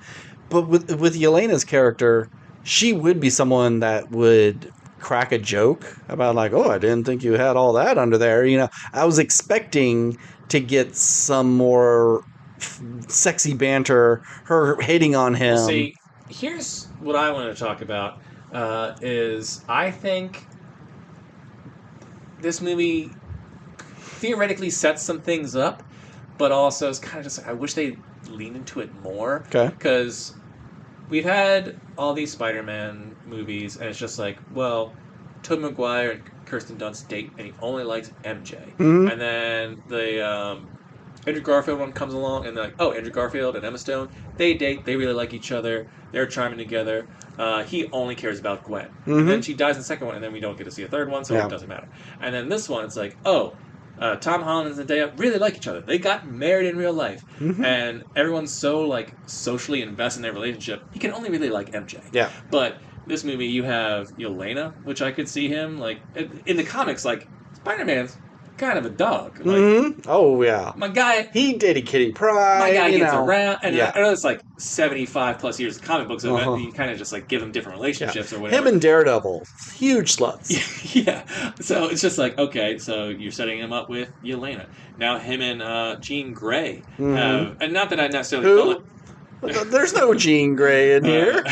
Sadie Sink's character, whoever she is, not that they have anything like. There's no like sexual chemistry in No. this because he's in love with MJ, Yeah. and I get it, but like, and I think because you have this thing where MJ is like, I'm sorry, like I don't remember you, I don't love you, and it's like, okay, now we have the ability to go like, Zendaya doesn't have to really come back for these. She's just like a friend, and if Spider-Man 5 comes along and she unlocks it, it's like, okay, we're gonna get married, whatever, great.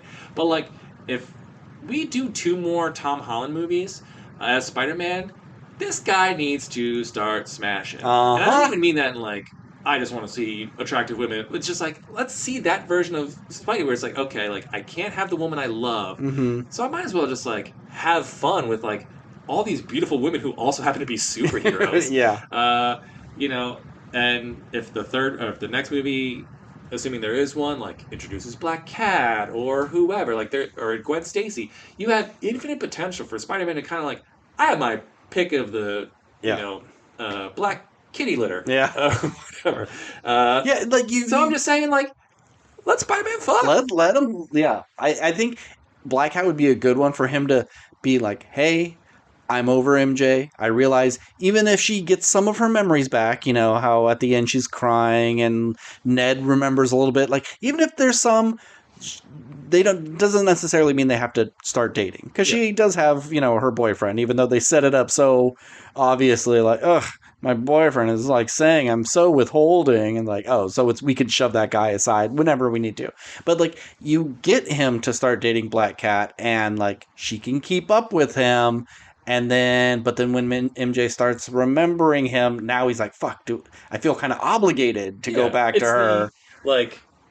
MJ's the classic one-eyed love and is like the girl of my dreams or whatever. But then here's the one who like, she loves, one loves Spider-Man, one loves Peter Parker. Typically MJ's the one who likes Spider-Man, but in this version, she likes Peter Parker. Yeah. And then you have Black Cat. It's like, oh, here's this superhero who does all this cool stuff, who's like different than me, but we just have this like chemistry, and it's hot, and he doesn't take off the mask, and we still hook up, or whatever it is. I'm not saying I need this movie to have sex scenes at all, but Spider-Man, I think, should just like start getting around. And it's like, especially now that he's like in his 30s, or like, in the movie late 20s, he's not a teenager anymore, so it's not weird. Like, I think it could be a fun new change to these movies, but I could also see the creators going like, well, everyone is fucking obsessed with these two. We can't ever have them. Yeah, no one's gonna buy it. But I've seen so many things that people going like, I don't know, Peter and Jean, that kind of works. And I think the only reason why they think it works because she has red hair and she looks more like a classic MJ. But it would have been nice if Yelena was like, you could always come back at any time. If she had a little more flirtiness to her, that'd be good. Or I think a better way to save this scene is Red Guardian comes in and cannonballs in. Just a silly sort of thing. Oh, it's a sexy bathhouse thing. No, all the new Avengers come in. They all come in like, oh, is this a bad time? Like Bucky doesn't have his arm on and stuff. I think that would be funny. He walks in and they're all just bathing at the same time. That'd be funny. Too many people to probably get for this movie. Sure. But like, you end it with Red Guardian just going like, oh, I'm sorry for interrupting, cannonball, and just, makes a goofy sort of scene, because it's like they want it to be sexy, but it wasn't sexy. Why is this girl going to a bathhouse with her dad? Not her biological dad. I know. Don't know Max streaming. All right. I guess, should we get to the main person we haven't talked about? Yeah. Ned Leeds. Ned Leeds I did like the scene where they're all hanging out and like building Legos, and then they do like the Lord of the Rings quotes back to each other. I was like, this feels like Spider-Man and like Friends. Yeah. I really like that scene. Just doing dork out stuff. Yeah. Anyway. So let's get to the spoilers of it all. The thing that was hinted Pants at. Brown. And everybody said it was, and I just constantly said, there's no way they're putting Jean Grey in this, because that's stupid. And not only putting her in it, she's the villain. She's the villain, and I think what they do with her works and is totally understandable, but I think it's going to be harder to reconcile it when we get X-Men, and now she's one of the goody. She's a good girl on the X-Men. She's not wild or anything. I know many years of comics, like Professor X had to turn some things off in her brain because when she was a kid she lit frogs on fire or something like that, Yeah. like and then so if they do that, that will feel kind of shitty. Oh, Professor X had to nerf her character so we could like her because the last time we saw her, she was running a tank down the street with a machine gun going off. And like, Jean, you're one of the She's most a powerful troubled youth. You're one of the most powerful telepaths in the Marvel universe. Yeah, you're not as strong yet, but there's better ways of going about this. You picked the most bombastic, loud, obvious ways to try to get into this building. You can't, like, seek out Milchek at his home and wait for him to leave for work and then jump into his brain or any of the guards or the cafeteria person. Why are you breaking out Scorpion so you can get into this vault? It just seems like you're doing too much. Yeah, I mean, I didn't really think too much about the logistics of her powers and like how would this plan be a lot simpler if she did X. And when the movie was over, I was like, I knew I could do that, and I was like, you know what, I didn't care. I just had a good time. No, I get it. And like the critic in me like wants to pick apart those kind of things, but at the end of the day, I was like, did I enjoy this movie? Was I entertained? Yeah. Who cares about the rest? But with someone with her powers, you would think like, yeah, there's got to be an easier way. Yeah. Especially since it seems like no one can trace you, and then once you're in there, like no one remembers you being in there. And they don't even. It doesn't even seem like they know who she is. They stop and grab her sister, but they don't go, where's the other one? Find the redheaded one. It's like her sister tells her to go away so she doesn't get caught. But it doesn't seem like they were actively hunting for her. So do they even know? And I know that they know who she is because she's redacted and stuff like that. But it seems like she should have been able to infiltrate a little bit better. Yeah. This movie is secretly just a bunch of setup for X-Men. A little bit, yeah. There's some things that, like, as they were happening, like, I was just thinking, oh, well, this is what this is. And then, like, oh, I think I see where this is going. Like, I like the idea. So Spider-Man's whole thing in this movie is his body's changing and his, like, spider side is coming out and it, like, gives him organic webs versus his web shooters. Mm-hmm. Makes him much stronger, but more sensitive. His eyes turn black. Which everyone goes like, oh, he's going to turn into Man Spider. That's what I think you stick with it long enough. I was hoping for it. I was too, but it's too much. I'm not saying I would want it in this movie, but I thought like if they did a different movie where it's like, oh, this is going to be a real cool like Spider-Man becomes the villain, or it's a Dr. Jekyll, Mr. Hyde werewolf movie. Like this is a potential for like horror stuff. Can I real quick like go for it? Next one. Because he talks about how he wants to introduce Miles Morales. And that's what you need to do. You need to get a younger guy in here that everybody likes to continue on with Spider-Man. He's not going to do this forever. So in the next one, you do Man Spider. He's training Miles Morales, but he can't control it. He turns into Man Spider. He's the villain of Miles Morales' story. So that's how you do that. Because you're not going to do a good guy version of Man Spider, but I think or at least a sub-boss of the movie, Miles Morales fighting Peter as Man Spider would be pretty great. Mm-hmm. So I'm kind of bummed that they didn't do that. Yeah. But, so anyway, that leads to Peter going like, I need to control this thing, and he develops this technology, which, like, I liked that, oh, okay, I'll go to Banner. Yeah. And like he's repressing his genes. I gotta repress my genes, character-wise and structurally. So I like that. Yeah. And then he uses it to repress a gene. Oh, that's funny. But so he makes this little repressor thing. And it's like, okay, well now this will be the basis of what they use to repress the X gene in the future. Remember those big yellow collars? The guy from Severance. He escapes at the end of this. He's the leader of damage control. Well, he'll just be the head of like the anti-mutant front or whatever, or at least part of like, or it'll just be stay damage control, and that's just like on the public facing side, we clean up after superheroes, but on the back end we're mutant hating assholes. Yeah. And so they did all these experiments on Sarah Gray, and I didn't quite fully understand what they were doing. I know I must have just missed a line, Mm-hmm. but basically, this is the beginning of Cerebro, correct? That's what this machine is? No, It's like the precursor I to think that? it was more of if we can map a brain on how to jump from one mind to another, and we can not lock that down, we'll be able to do it with any person. Sure. Like, I understand. Okay, so... Like yes, I can that's I can put it in a machine. I could wear that machine. Now I can go into other people's brains. What they use it for is probably military and police and whatever. But Right. yeah, I don't Okay. think it was a start of Cerebro.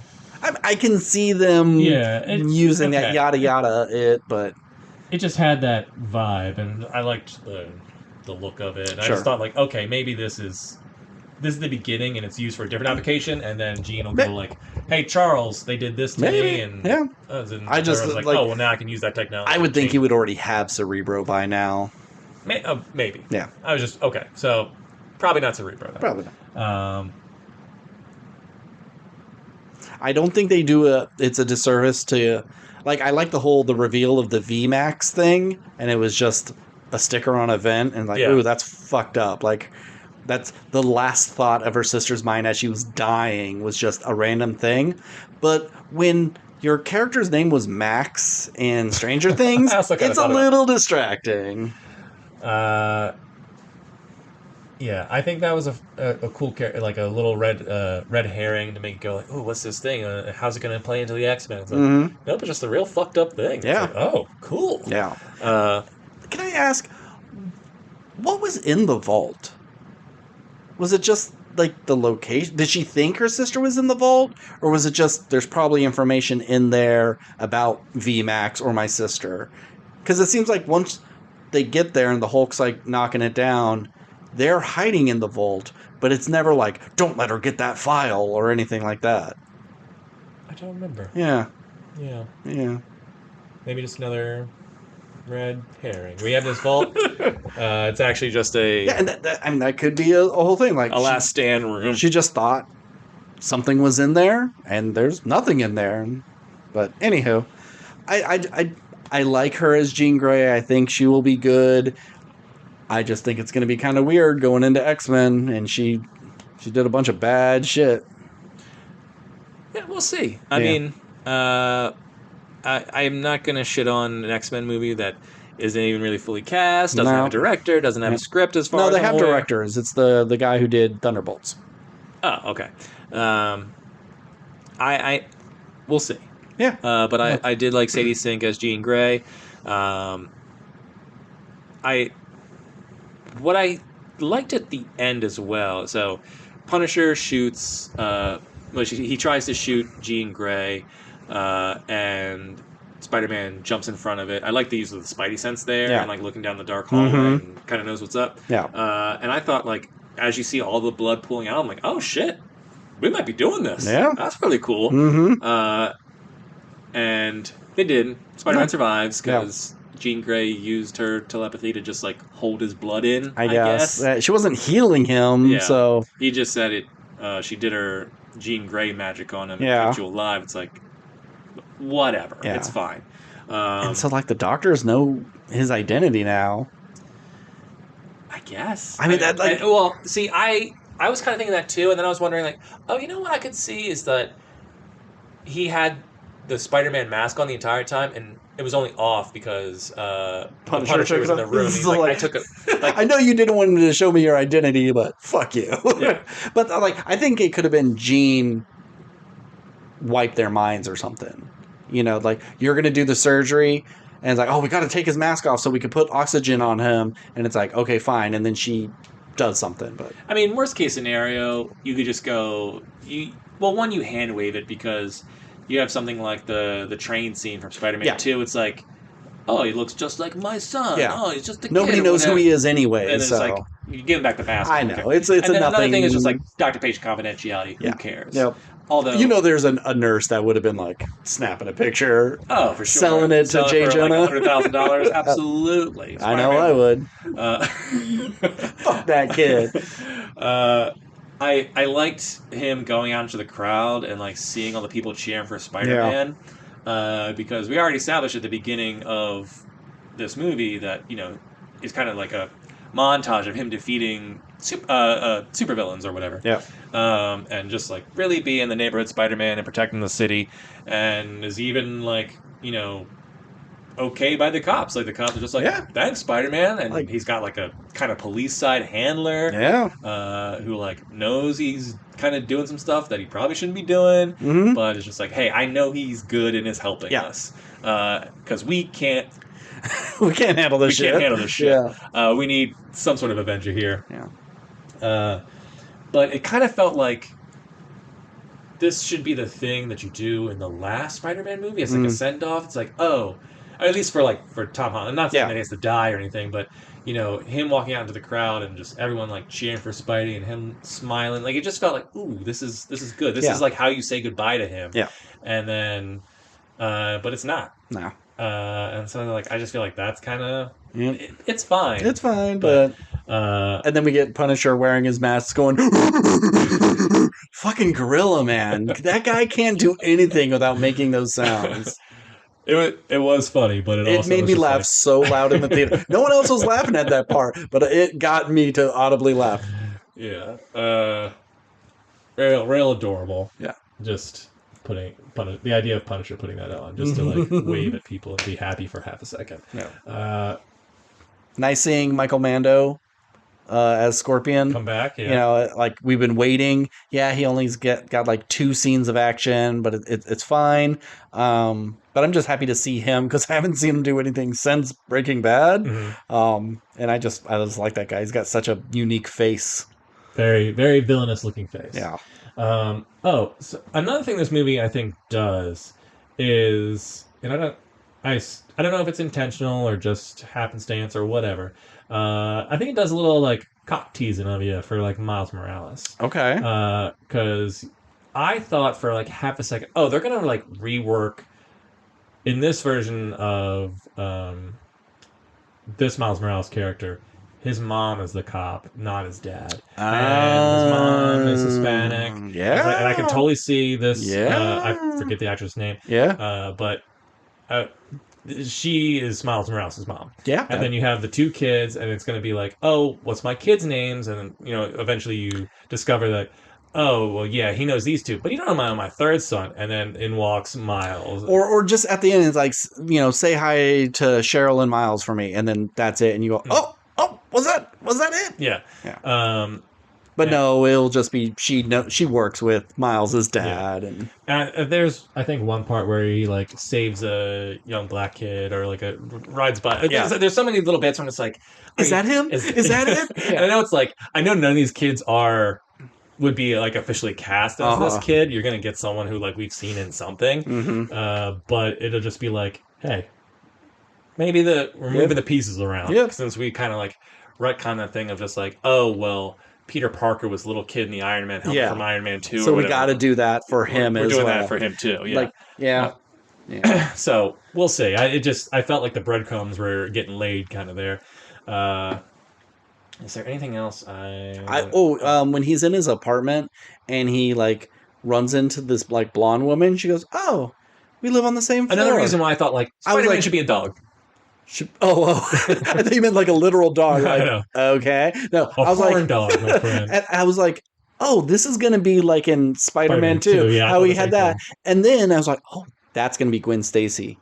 And then they don't do anything with her, and like he wears her pants and shirt, and that's it. Yeah. We're just all so programmed at this point. You're like Easter egg. Everything's a setup. Yeah. We gotta fucking knock that shit off. Like just enjoy it for what it is, and not just what's next. I liked Ned having the Spider-Man tracker, which is another thing, which is like basically from the Spider-Man game. Yep. Almost exactly like it. Pretty much any scene Zendaya and him are in is just like really good.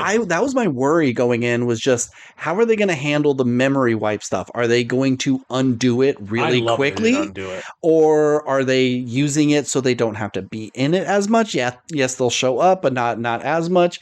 And I would just liked everything they're in. And that scene where Jean Grey Ooh. makes her kiss him, or makes him kiss her, or actually makes her kiss him, and then throws her off the building. This is an irredeemable Jean Grey. She's a bad person. She knows Spider-Man was going to save it. That's like a fucked She's up not thing to killing do. innocents. She was firing that machine gun willy-nilly as that tank was going down. That tank was running over cars and stuff. She didn't give a fuck. Yeah. She's bad. So yeah, Professor X is going to need to do some blocking on her. For sure. Yeah, the scene with them on that rooftop. Oh man, when I saw it, packed theater. I assume it was packed for you as well. Pretty packed. Yeah. I went like Friday at 10:30 in the morning or 11, something like that, and so it wasn't too bad. Oh, really? Because I went on Friday night, and from like 2 p.m. to like 11:30 p.m., like almost every seat was sold already, and just like little, like one spot here, one spot there kind of thing. Anyway, but when they go to kiss and she's like, Peter? Like, you could hear girls in the theater go like, like everyone was just like so fucking happy. I could hear tears behind me. Like everyone was so pumped that these two like got back together, and then just like the switch to like the Jean Grey of it all. It's like, oh, that's the betrayal. good. Yeah, like you fucking got everybody in this theater. Yeah, and that's just good stuff. Yeah. Oh, when I went and saw it, right behind me was like 3 little boys and a little girl with their mom, and I was just like, fuck. They showed up like right as the movie was starting. Like, fuck. They're gonna be chatting the whole time. They shut up. They did not talk. This movie's 2.5 hours long, and they just watched that movie. Yeah. I checked my phone after the Hulk scene of busting out the building, and I was like, there's an hour left of this movie. That's insane, because that felt like a climax of the movie. I know we didn't resolve like the big issues, but it just felt like that movie was a nice 90 minutes. We're done now. Like, nope, we still have another hour. Yeah, well, whenever I'm in a packed crowd, I'm always kind of worried, like, what am I going to hear? Is whose phone's going to go off? Yeah. Who's going to be crunching popcorn too loud or whatever? Is there going to be a fight? Is someone going to be talking? Yep. But the beautiful thing about movies is that if your theater's packed, with the exception of, like, maybe horror movies, because that's just, like, a draw, people are coming to see this thing because they want to see it. Yeah. And so if your movie's packed and someone's acting up, someone in the theater is probably going to tell you to shut the fuck up. But everyone, shoulder to shoulder, was just quiet because they came to see Spider-Man. And that's the power of Spider-Man 2. It's crazy. It's great. People don't give a fuck about Captain Marvel, and like I can see even like Black Panther 3 not doing as well as the past ones, but people show up for Spider-Man. Yeah. Spider-Man is no longer your friendly neighborhood spider of New York. He's just your friendly neighborhood spider of the world. Yeah. And like people like that Superman movie, and Superman is the comic book character, but they weren't coming out in droves for it. You know, like Batman did pretty well. It wasn't breaking box office records. This movie has made so much money in its opening weekend. Everyone loves Batman. Everyone loves Superman. But they're one's human and one's not, but they're both like demigods. Yeah. Like Spider-Man, he's got like powers, but everyone sees a little bit of themselves in Spider-Man because he's just like, boys want to be him, girls want to be with him. Like no one's going like, I'm gonna be Superman when I grow up. Yeah. And it's like, theoretically you could be Batman, but good luck. You don't. It'd be harder to be a billionaire than it would be to be Batman. I mean, you're not going to be Spider-Man either. Well, yes, that's true. But you can relate to Spider-Man. You can have the morals of Spider-Man. Yeah, you can like what Spider-Man stands for. Yeah, you can. Like, in which you could like what Superman stands for, and all that good stuff. But you're like you kind of go, well, Superman just fights like these big, giant things because like what else would challenge him? Where it's like, I love any scene where Spider-Man is just like helping an old lady cross the street, or giving directions, or pulling a cat out of a tree. Like, I like seeing Spider-Man do small stuff. That's his charm. You don't see Batman doing that shit ever. No. I mean, you see Batman like buy a school or like donate a bunch of money to stuff. But it's like, always that's an cool. after the fact thing of like, yeah, I blew up that whole train that ran through the city, but I put some money and we're rebuilding it. Like Spider-Man saves the kids in the middle. I mean, like Superman saved that squirrel in the middle of the Not every fight. day he's fighting the Rhino. Some days he goes out on patrol and it's like, oh, today I'm just gonna like help fix a tire or whatever. Mm-hmm. That's the stuff I like. I think one of my favorite things about this movie is the end credits. I really liked all the different shots of New York. Just New York, yeah. Which I think is smart considering you made a whole movie in New York, not in New York. Mm-hmm. So to like give it back more of that like New York feel, I thought was really smart and just like a really good credit scene that it wasn't just like, just a title scroll or whatever it's called, or just so many of the movies had that thing of just like just doing like digital artwork that just is like flashing and moving around and all that stuff. I just like that they just did. It was simple, quiet shots of New York. Yeah.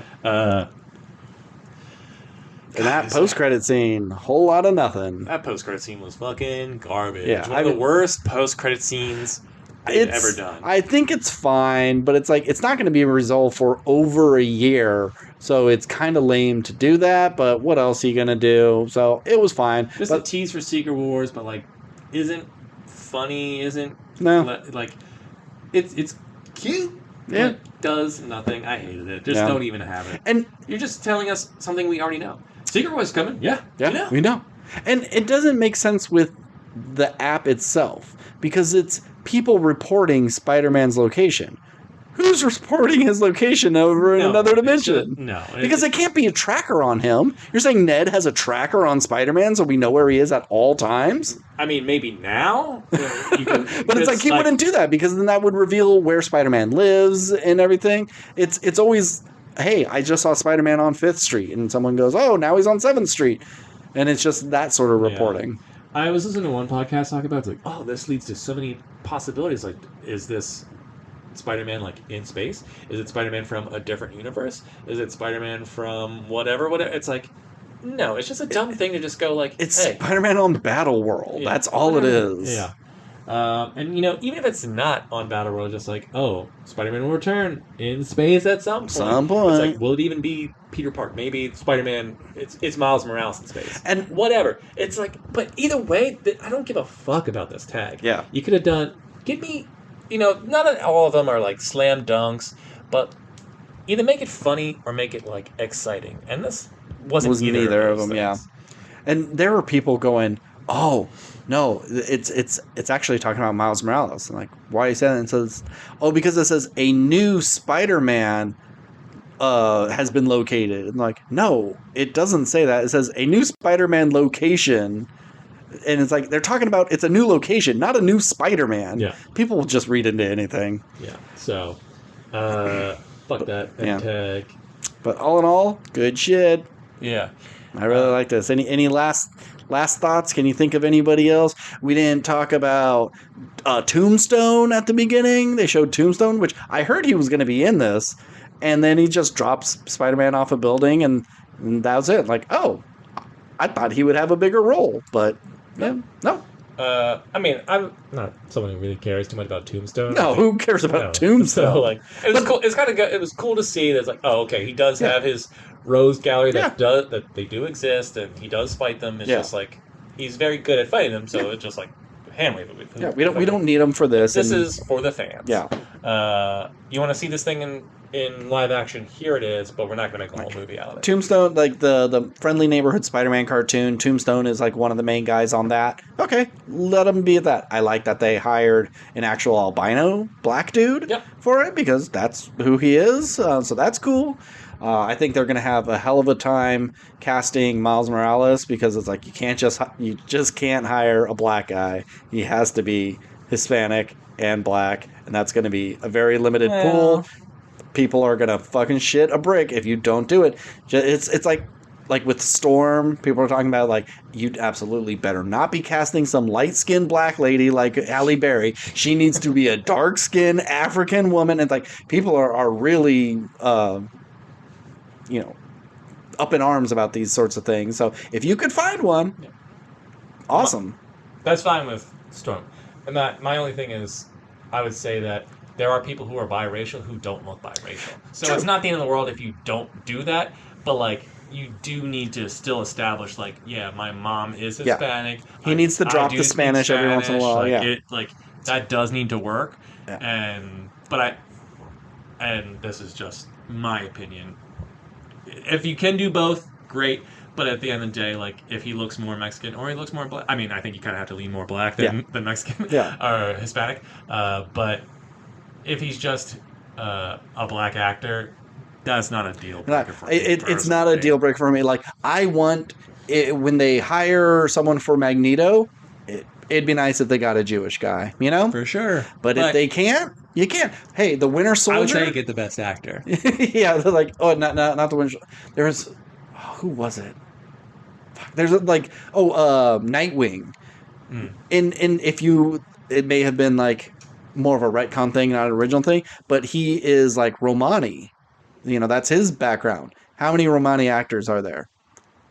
That look like Dick Grayson. Yeah, especially who's supposed to be the most attractive guy in the DC comics. I assume Ian McKellen isn't Jewish, but No. also he's like one of the greatest actors of all time. Yeah. And he's like the Magneto, just as much as Hugh Jackman is Wolverine and all that stuff. Yeah, it's like, oh, does he need to be Canadian? Yeah, like it really, like those details are nice if you can do it, great.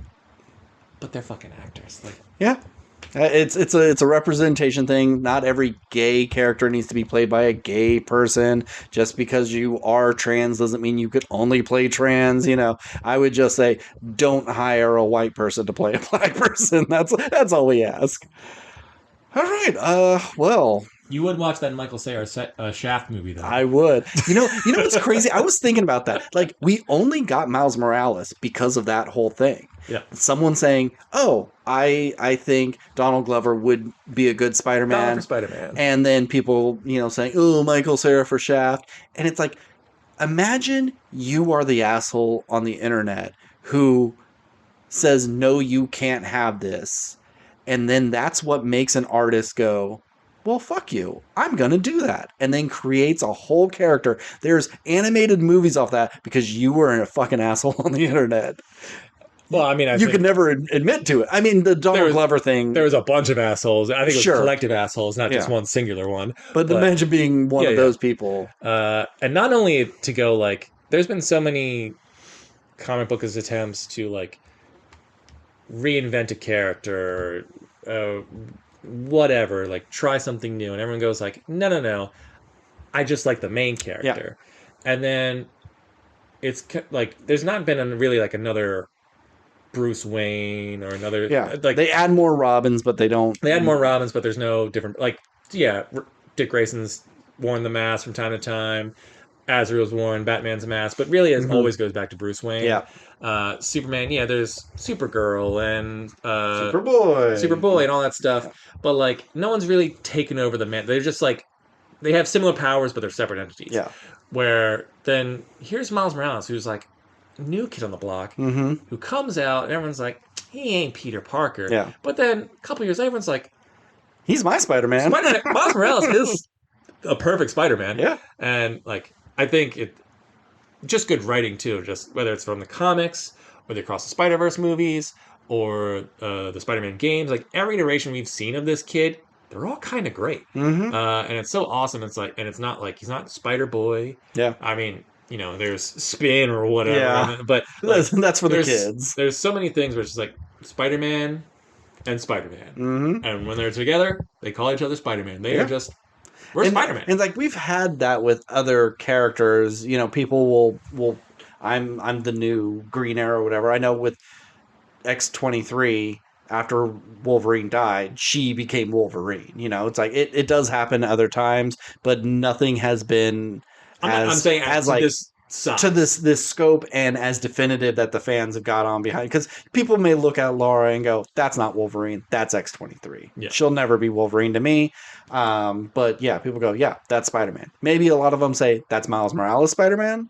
They're something, but sure. If you like Peter Moore or Miles Moore, that's fine. It's just I think it's very cool that for the most part everyone goes like, they're both fucking awesome and they're both Spider-Man. which is very rare in media. Mm-hmm. So, all right, last thing. I think we pretty much covered most of the stuff. Yeah, I mean, we've only been talking for 50 minutes. We dug this movie. I would see more Tom Holland movies. Hell yeah. As Spider-Man. Yeah. Depending on any other roles he takes, we'll see if I see that stuff.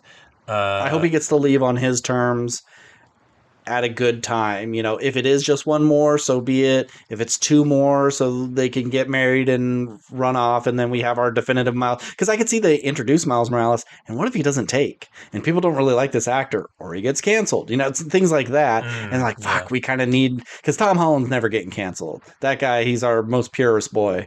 So... Don't jinx us, man. So I could see them going like, okay, we got to get at least two out of you. Yeah. Yeah, I think 2 is a safe bet. You know, I think, he could do cameos for however long. Yeah. I think you do the next movie, you introduce Miles.